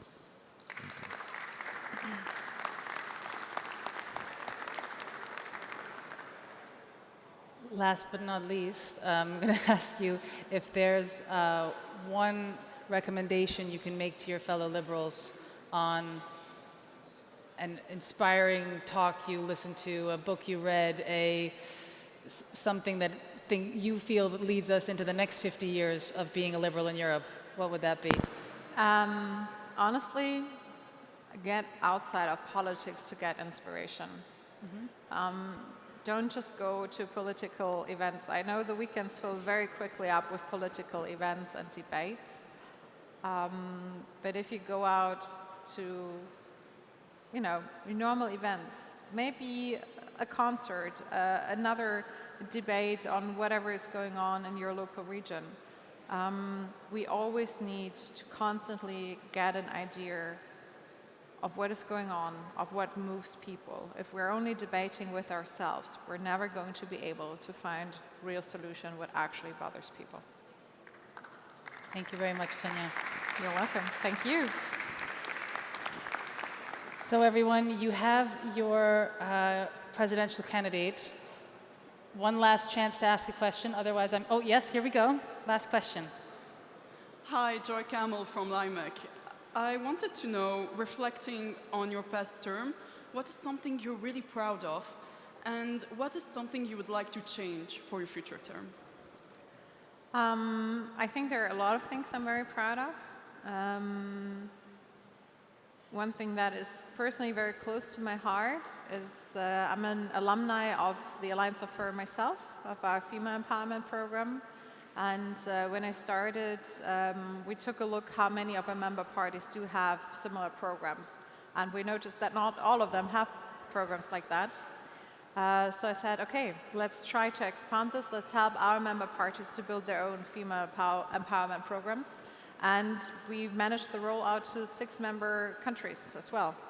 So if you still don't have an empowerment program for women, feel free to reach out, hopefully to me, as of tomorrow, and so that ALDE can support you in doing that. That's something that is very close to my heart. Something that I would, I would like to change, I need to come very quickly. I think what is still a challenge in making it more accessible for more people to join. So always coming up with new formats for different kind of people to coming together to have this experience. Thank you. Thank you very, very much, Svenja Hahn. A big round of applause for our presidential candidate.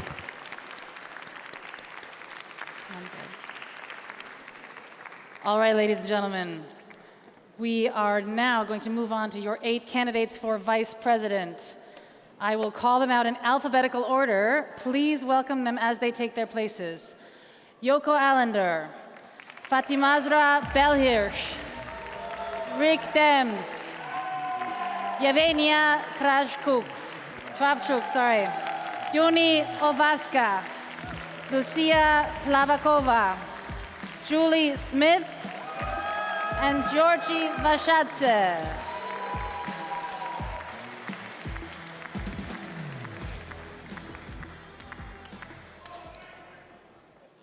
All right, ladies and gentlemen, we heard it before. I'm going to be very strict about this, a little even stricter than I was with Svenja. I'm going to give you each 3 minutes. In those 3 minutes, you are free to say whatever you want to say. After those 3 minutes, I will stop you from saying anything else, and I will let the next candidate go. Afterwards, after all of you have spoken, there will be time for the audience to ask questions. So while they're speaking, please write down your questions. Remember your questions for afterwards. Remember who you're directing them at, so you can also ask that. Also, feel free to ask all the candidates a question if you'd like to do that. Great, moving on. The podium, yes. Please go to the podium in order to make your case, and then come back to your seat. So, ladies and gentlemen, Joko Allender, your 3 minutes are about to start. Dear fellow liberals, I am Joko Allender. I'm an architect by profession and a politician by passion and by commitment. An MP in the Estonian Parliament since 2015, served as Minister of Climate, and since Estoril as ALDE VP. You know, liberals are always the smart ones, the innovators, the problem solvers, the builders. often the first to embrace change, to see opportunities. But in recent years, we have also been tested by crisis, by uncertainty, by polarization, sometimes even by our own doubts. And they say about people, you know, when you are 50 and you wake up and nothing hurts, then you are dead. So now we are 50, so it does hurt. But we are alive and kicking, and Europe needs us.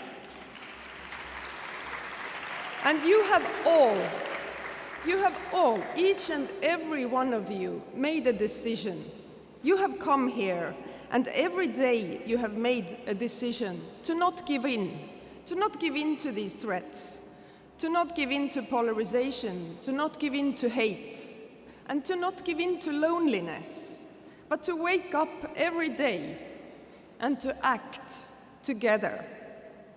And across Europe, liberals run cities and governments, and to prevail, we have to inspire. Because people do not follow those who have the best policies.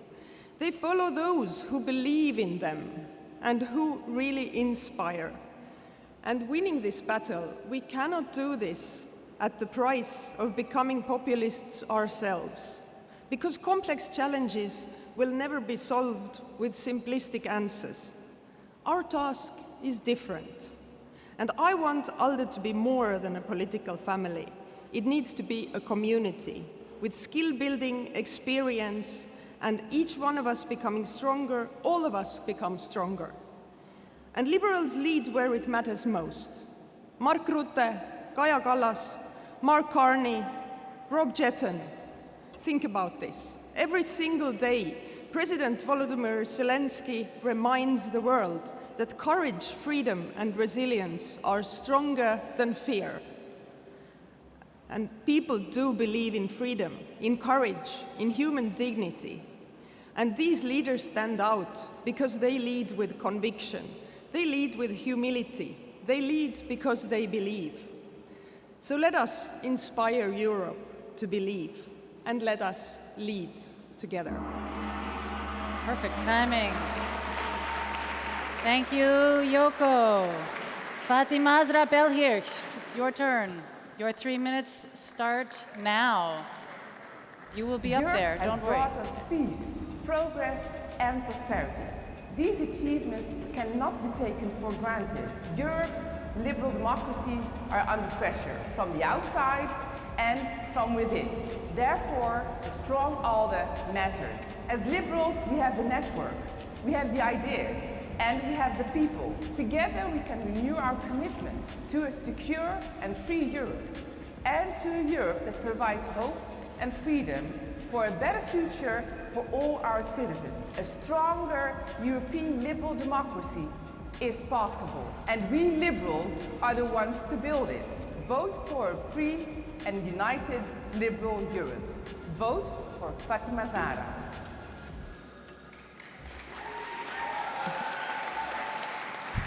Good afternoon, liberal friends. Looking around this room, I don't only see delegates. I see people who stand up every single day to fight for freedom, democracy, and liberal values. And when I look at you today, I feel optimistic, because that is what we need as liberals to win, and it can be done. Last October, D66, under the leadership of Rob Jetton, proved it. We showed that liberals can win when we combine the head and the heart. When we listen what really people are concerned about. When we truly also give solutions about what is really optimistic and realistic. And that is something that we as liberals also need to do, and that is now the time for. I want to take this ambition to ALDE, because I think it is our moment to build a stronger and more influential ALDE. I want an ALDE where people share connections, where they share ideas, where we also help liberal parties to grow, win, and rule, and where we invest in the new generation of liberal leaders because they are the future of Europe. And with my career and experience in, for example, diplomacy and also leadership in organizational change, I can bring my experience, fresh energy, and ambition to ALDE to make it stronger, more influential, and we can do this together. So please, give me a chance, and I'm asking you for your trust to become one of the next vice presidents of ALDE. Thank you. Thank you, Fatima Zra. Rick Thames, your 3 minutes start now. Bonjour à toutes et tous, and schönen guten Tag. Welcome to all of you.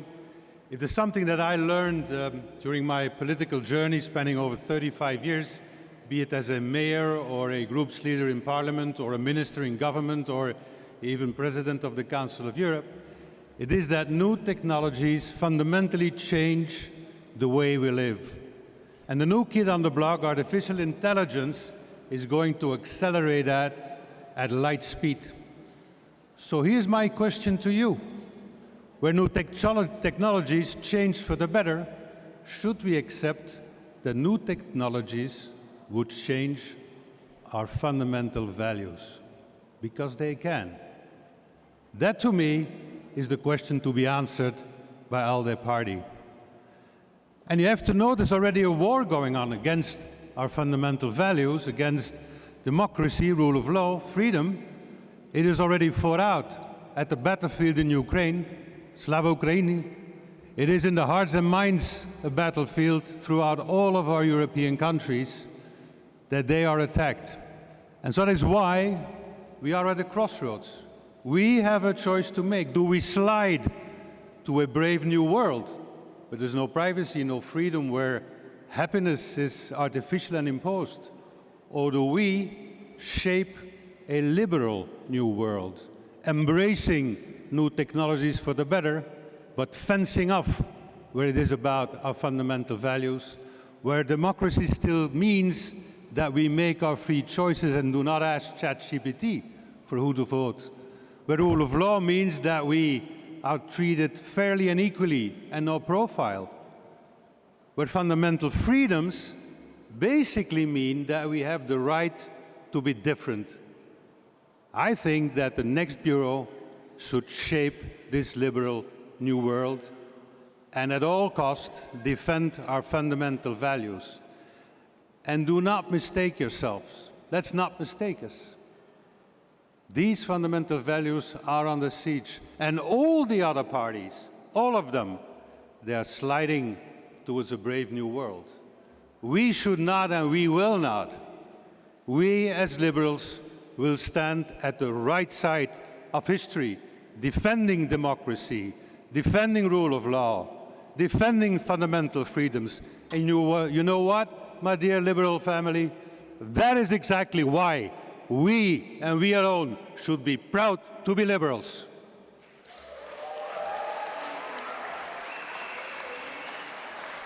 Thank you, Rick. Yevinia Kravchuk, your turn.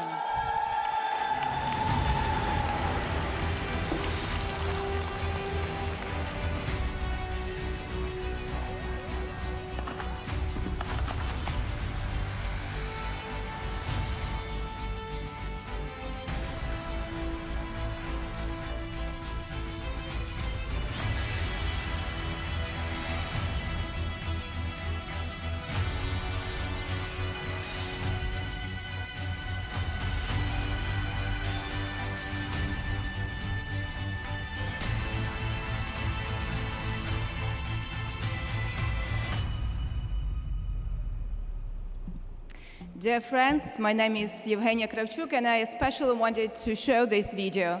And you saw how Moscow can burn. The oil refineries next to Moscow, how they burn. And these drones that were flying, they were not made by NATO, they were not made by unknown defense contractor. They were made by Ukraine from scratch after the start of full-scale invasion. We have cards to play, we have something to bring to the table, and we want to be your partners.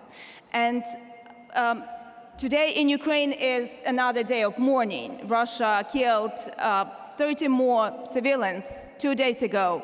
And part of our delegation, they're sitting over there, traveled for 24 hours, and they were leaving Kiev when the bombs were still flying. So this is the resilience to come to ALDE Congress. And Europe has a choice, whether it wants to be a global museum, a nice Riviera for vacations, or a serious actor with serious ambitions. And I totally believe that Europe needs Ukraine for these serious ambitions. And of course, Ukraine will be part of the European Union, but also part of this continent and the mutual future of this continent. And I've been an ALDE president for 2 years. I ask you for your support for another 2 years. We built a lot of good ties with sister parties. We visited a lot of your countries. I especially want to thank all of us, all of those who visited Ukraine for forums that we organized. We will do much more. And I really believe and really hope that hopefully the next big Congress will be in Kiev, in peaceful Ukraine. Thank you.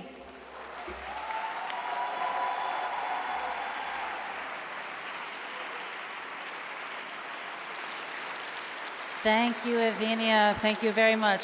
Juniovaska, the stage is yours. Hello, liberals. It has been a great honor to serve as Vice President of ALDE. In this role, I have come to know the party as a whole, with its strengths and weaknesses. We have a great history, but we cannot rely on it alone. That is why we choose the future. 2 years ago, I promised to connect people, ideas, and best practices. We created a strategy that is now put onto practice. I want to continue this work and reconnect ALDE, and what is most important, double our impact.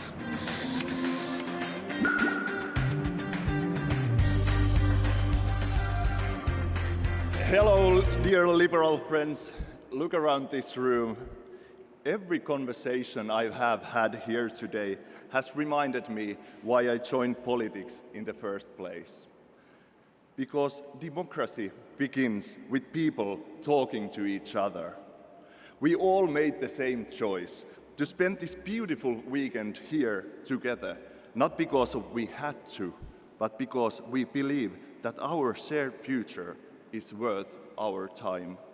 We came here to challenge, to debate, and what is most important, to listen. Today, democracy faces many challenges. We are becoming disconnected. Technology allows us to reach almost anyone, yet many of us feel more disconnected. We found ourselves in smaller and smaller bubbles, and we spend less and less time having real conversations. Without conversation, trust begins to disappear. People feel less seen, less heard, less connected to institutions. But democracy is not about the institutions. Democracy lives in listening, in debating, and finding common ground. That is why my campaign is called Reconnecting Europe, because Europe becomes more stronger when people understand not only the issues, but each other. That is how the world moves forward, not only because of the leaders, but because ordinary people choose to get involved. This is exactly what liberals must do. Bring people together, build trust, and never stop believing that tomorrow can be better than today. So friends, let us reconnect Europe by reconnecting ideas, by reconnecting people, and by reconnecting hope.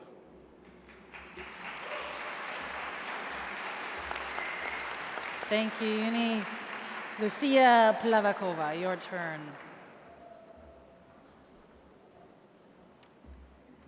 Dear colleagues, dear friends, liebe Freunde und Freundinnen, I'm very happy that we are celebrating the 50th anniversary here in Vienna, which is very close by to Slovakia, my country. And actually, from my hometown, Bratislava, is only 1 hour drive to come here to Vienna. But you know what? When I was born, it was not possible. It was not possible to drive to Vienna from Bratislava. It was not possible to cross the border. And 50 years later, here I am standing thanks to people who fought for freedom in Slovakia, for Slovak people and for many people in Europe. And I'm very honored that I can now be standing here fighting for freedoms for others, thanks to our European liberal family. 2 years ago, I stood at a similar podium in a very different building, but still asking for your support. And I'm very grateful that you placed your trust in me and gave me the opportunity to serve you as Vice President of ALDE. And I hope to continue this journey also for the next 2 years. And I would like to take this opportunity to thank also all the Bureau members, and especially Sal, for the 7 years she has dedicated to ALDE as Vice President. You have been an outstanding colleague, Sal. Thank you very much.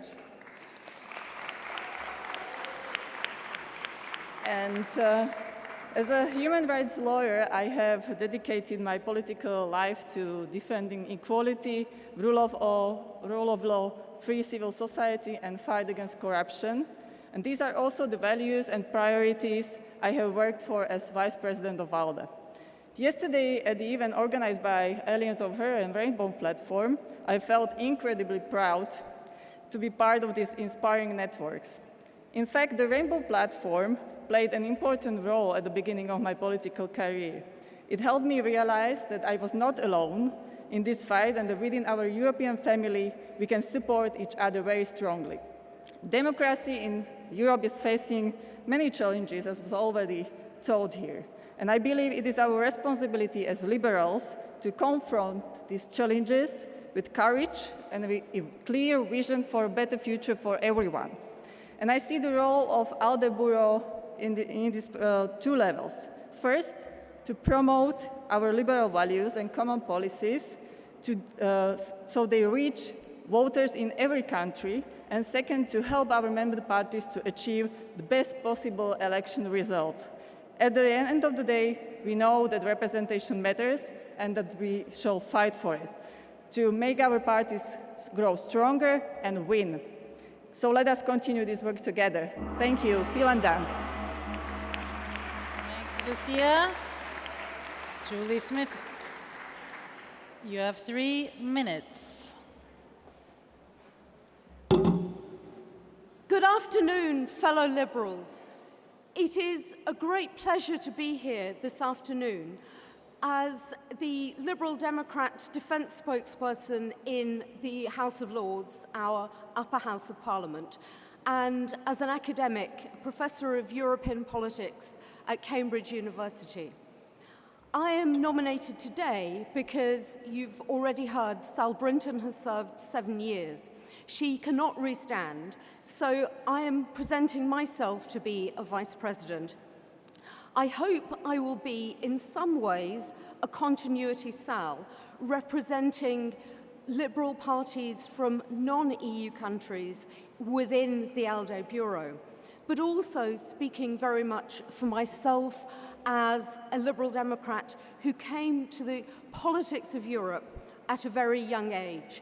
I got involved in politics when I was 12, at a time when British politics was polarised, and the Liberal Democrats, as we became, were passionate about Europe, and they were passionate about defence. They understood the importance of security for our world, and they were tolerant at a time of polarised politics. European politics in the 1980s, or at least in the UK, was heavily polarised. Politics in Europe, as elsewhere, is again heavily polarised. And what matters to our European family, to ALDE, is the commitment, the cooperation of working together as Europeans. Unity matters. European integration for all of our countries absolutely matters. But as we've heard from other candidates, we've seen the pictures from the Russia-Ukraine war. Europe cannot rely simply on integration. We need also to be serious about defence. So I said I wouldn't quite be continuity Sal, because my background is much more speaking on defence, but it would be speaking to all of our member parties and very much hoping to understand the interests and concerns of all the members, because what matters about the ALDE family is that we speak party to party, parliament to parliament, people to people, from right across Europe.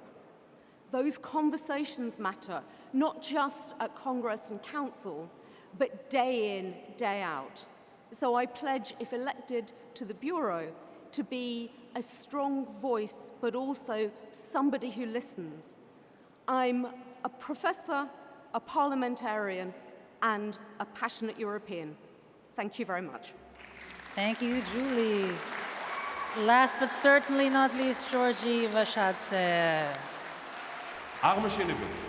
Do you know what the name of my party means in English? It is hard to pronounce. Please stop the video and let's start the 3 minutes again. Thank you.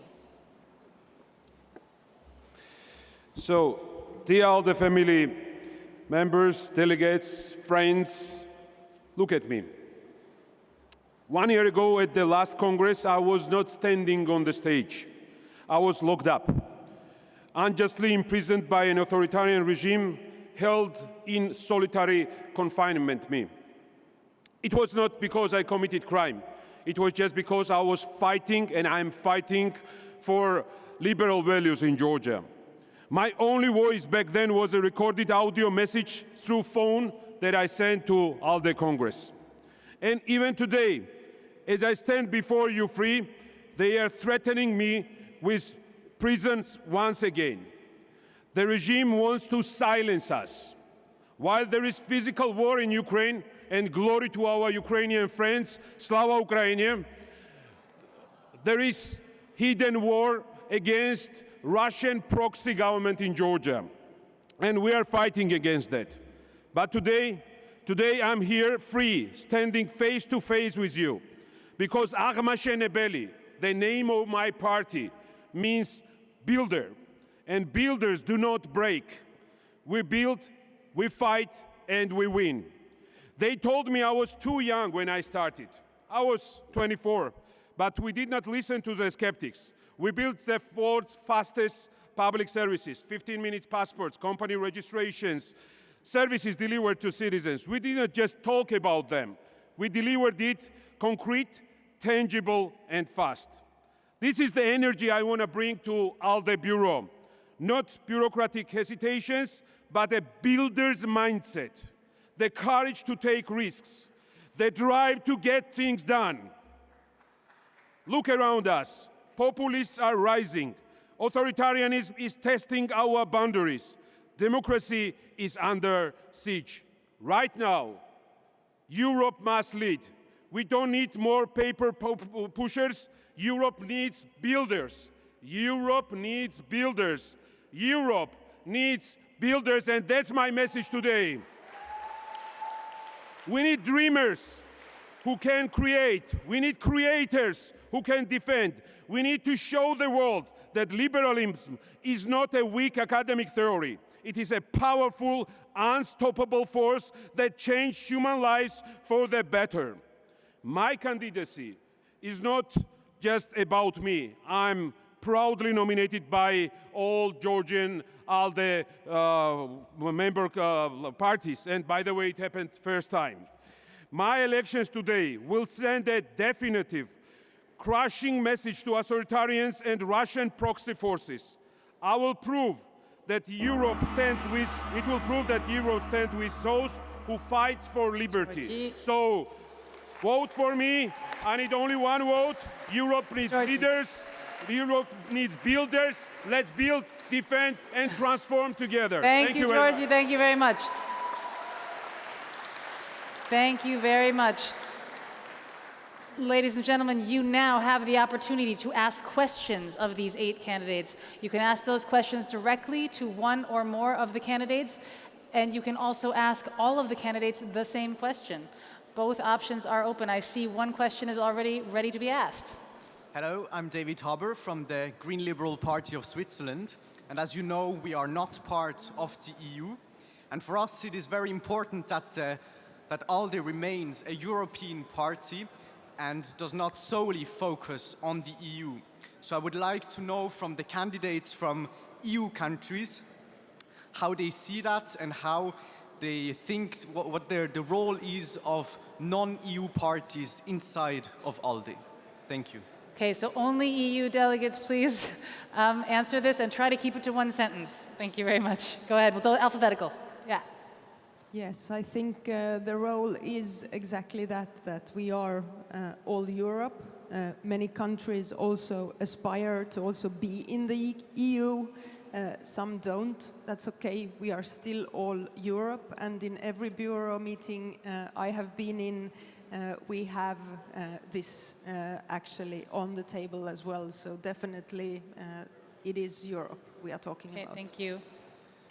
Yes, and actually I'm not in the Bureau yet, but I feel the same. I think it's very important that for also non-European countries that we also listen to them equally as the European Union countries.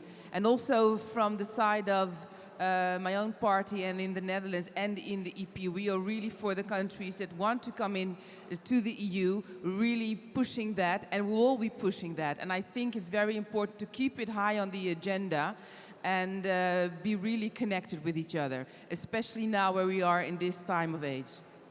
Thank you. Rick? Well, to me, it doesn't matter where you come from, it matters where you go to. That's kind of a liberal value. And so whether you EU or non-EU, that doesn't make you any different as a liberal. And I think that in the outgoing bureau, this is exactly how we always treat it. And by the way, we kind of were angry against the European Union because they imposed us at sometimes restrictions to having you non-EU liberals on board. So to me it's very simple. Again, it doesn't matter where you come from, matters where you go to. There's no different liberals in EU and non-EU. And as far as I'm concerned, I mean, you're just equal, just as all the other ones. Uni.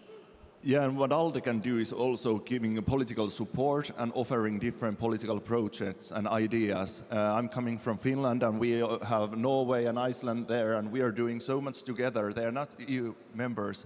And in future, I hope they will be, and we will work for that. But the role of ALDE is giving support, and if they have ideas locally, and we will support and give support for that. Thank you. Yeah, I think it's very important that we are very much inclusive also when it comes to European countries outside EU. And I was always trying to push for it also in the Bureau. I was also, for instance, on a political mission in Serbia, helping our member parties over there to have better position also in their political situation. And I think it makes us stronger to be more inclusive towards the non-EU countries. Thank you very much. We have a second question. Thank you. A little bit in the same area. I'm half British, I'm Danish MEP, and I have a question for you, Julie, and feel free also for others to answer. But I want you to express, I mean, some of us are very impatient to get you back. I mean, as soon as possible. And please tell us directly, how do you see you actively in ALDE working on this agenda? And how can we actually, how can we help you? How can we support you on your everyday struggle to get back in the family? Firstly, thank you very much indeed for your support. I think there are obviously two sides to this. The UK having the ambition to rejoin and the EU 27 wanting us back. One of the key things we have to do is rebuild trust. So there is a lot of work for us to be doing as liberals, as politicians, talking to our sister parties to try and make sure we can help rebuild that trust. But also, I think hearing from you and from other liberals that you want us back is important, because the Liberal Democrats understand that. We want to be back in the European Union as soon as possible. But we've got to persuade our citizens that, they know they made a mistake.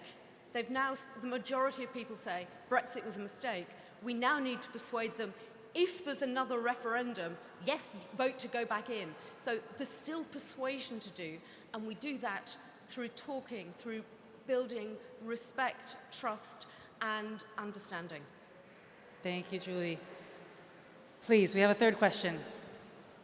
Hello, everyone. My name is Sebas Overbeek. I'm here on behalf of LIMEC. Thank you for everything that has already been said. ALDE and LIMEC have a very strong working relationship, not only when we bring our ideas to this room, but also a sustained relationship by keeping each other sharp, helping each other face the problems of our time, and making each other better.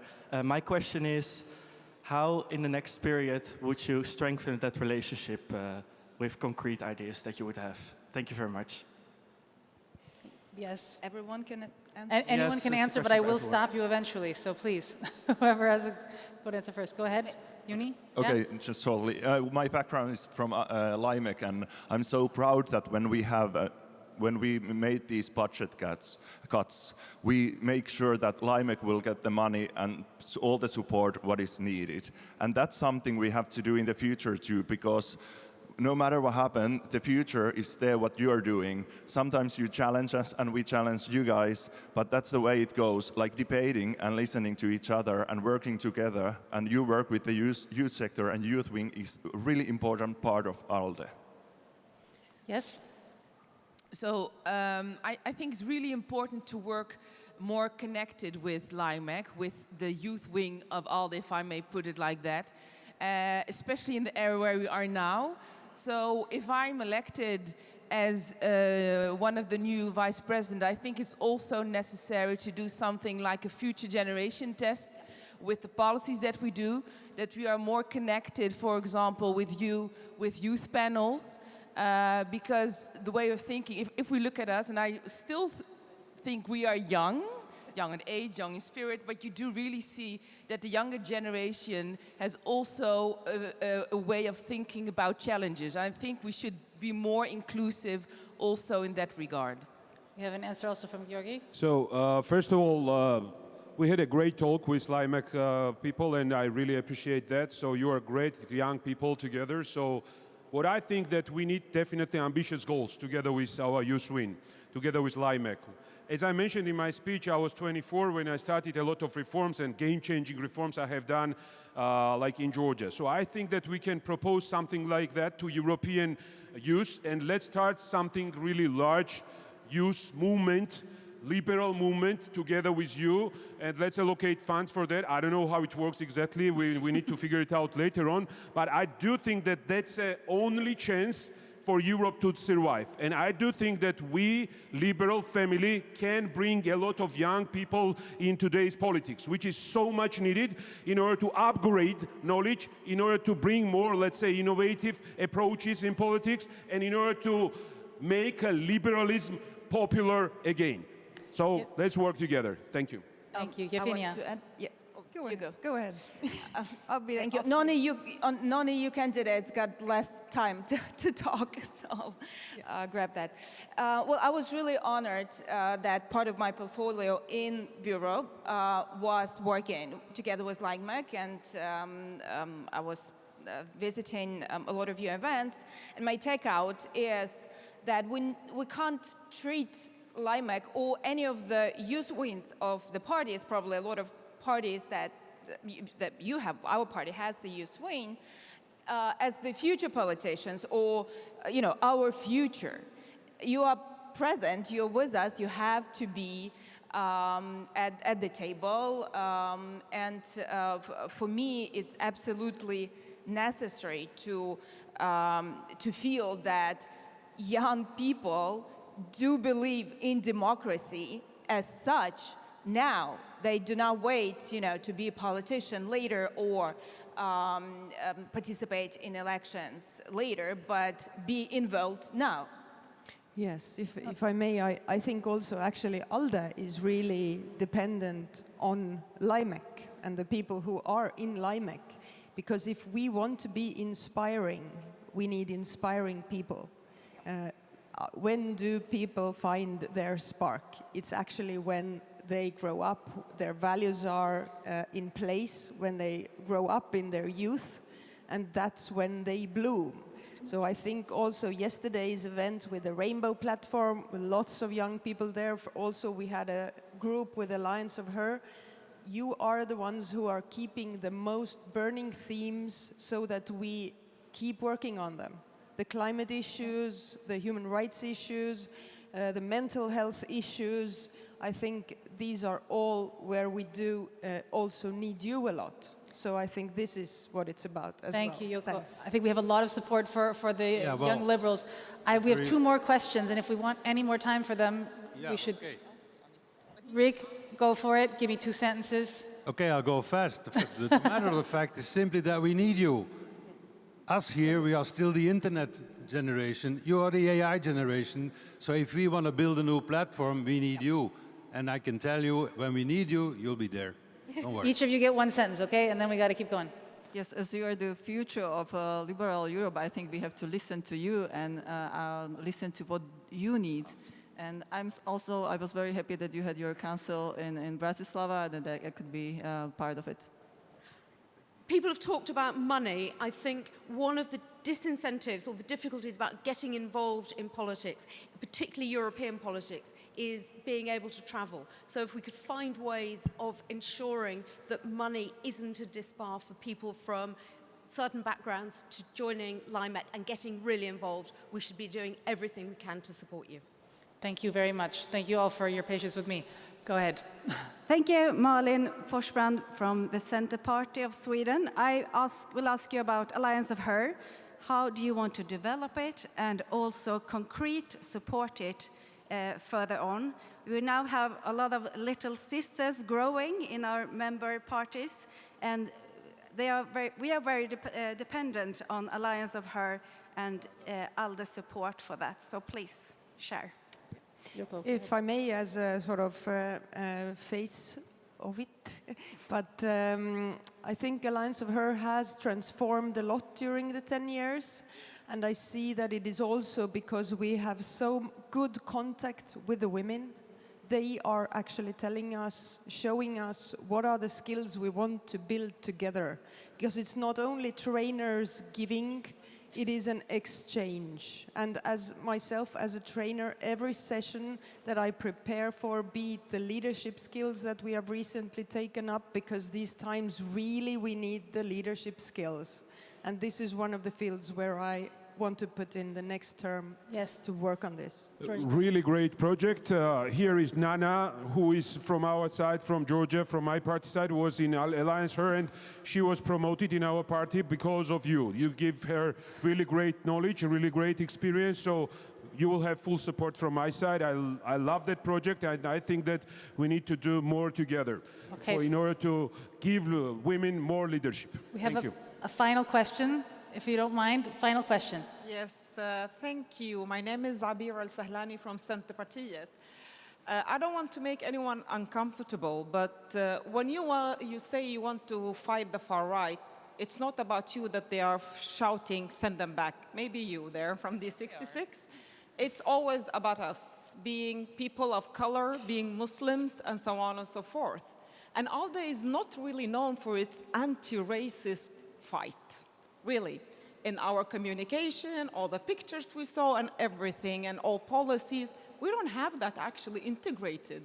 So a lot of us, the population of the EU, we are a big group in the member states, non-member states, that are totally invisible in ALDE's policy work. How are you going to fight against racism if you say that you want to fight the far right, but it is us they are shouting against? How are you going to integrate that? How are you going to be an anti-racist champion and make ALDE the party in Europe that takes on the anti-racist fight? Thank you. Fatima Ashraf. Yes, and thank you very much for this question, yeah, because I am one of them who some of them want to send back. I think this is actually the main point for us now as liberals, when I said we stand for liberal values. If you want to become also bigger in Europe, in our countries, it's also to stand for racism, against racism, and to stand against the far right. And what I've seen also in the Netherlands, that sometimes parties, they don't do it because they think they will lose votes. And I think that within ALDE, if we stand for our values, we have to stand for everybody and show that we are inclusive and not by silence ourselves. So I think it's very important to have also the discussion about this amongst our parties and put it high on the agenda. And to be honest, you know, demography in Europe is changing, so we need to stand against racism. Thank you, Fatima. Last comment, please. Yeah, you are doing it now, Abir, and we are supporting you, what you are doing in the European Parliament, fighting against these couple of Finnish guys, for example, one of extreme racist, but that's not enough. We also have to remember what we are doing in our own home countries when we are talking and when we are listening. But we cannot say to the people that you voted wrong party. No, we have made something wrong if our voters have gone to vote different party, and we have to go there and listen. Like D66 did a great campaign last elections, going places they have never been. And we have to do the same. Go there where ALDE and our member party is not usually going to. Thank you very, very much. Everyone, we have had a long, exciting, interesting, and fascinating day. It is up to you. It is up to you now to make some decisions. So please, before you do, big round of applause for all of our candidates. Thank you, everyone. Please don't forget your glasses. Fantastic. Everyone, before you leave, I have a few very, very important messages for you. First of all, it is time to vote. If you haven't done so already, open up your app. Vote for real now. It's not a test. This is not a test. This is your moment to shine. It's time to vote. There's also, if you want to share your experience today, there's a social media kit you can also find in the app that has ready-to-do posts, so you don't even have to think about how proud you are to be here today. Then there's also, of course, a game inside the app that you can play. You can collect badges. There's a prize you can win. You can pick it up at the ALDE stand. And of course, this evening, for those of you who don't know yet, you can look forward to the Congress reception at Meinl-Reisinger. And most of you are already looking forward to it, but this year the reception is extra special because of the 50th anniversary. So find all that information in the app as well. Have a fantastic rest of your day. There will be delegation meetings and breakout sessions. The rooms are on the first screen in your app. Off you go. Thank you very much.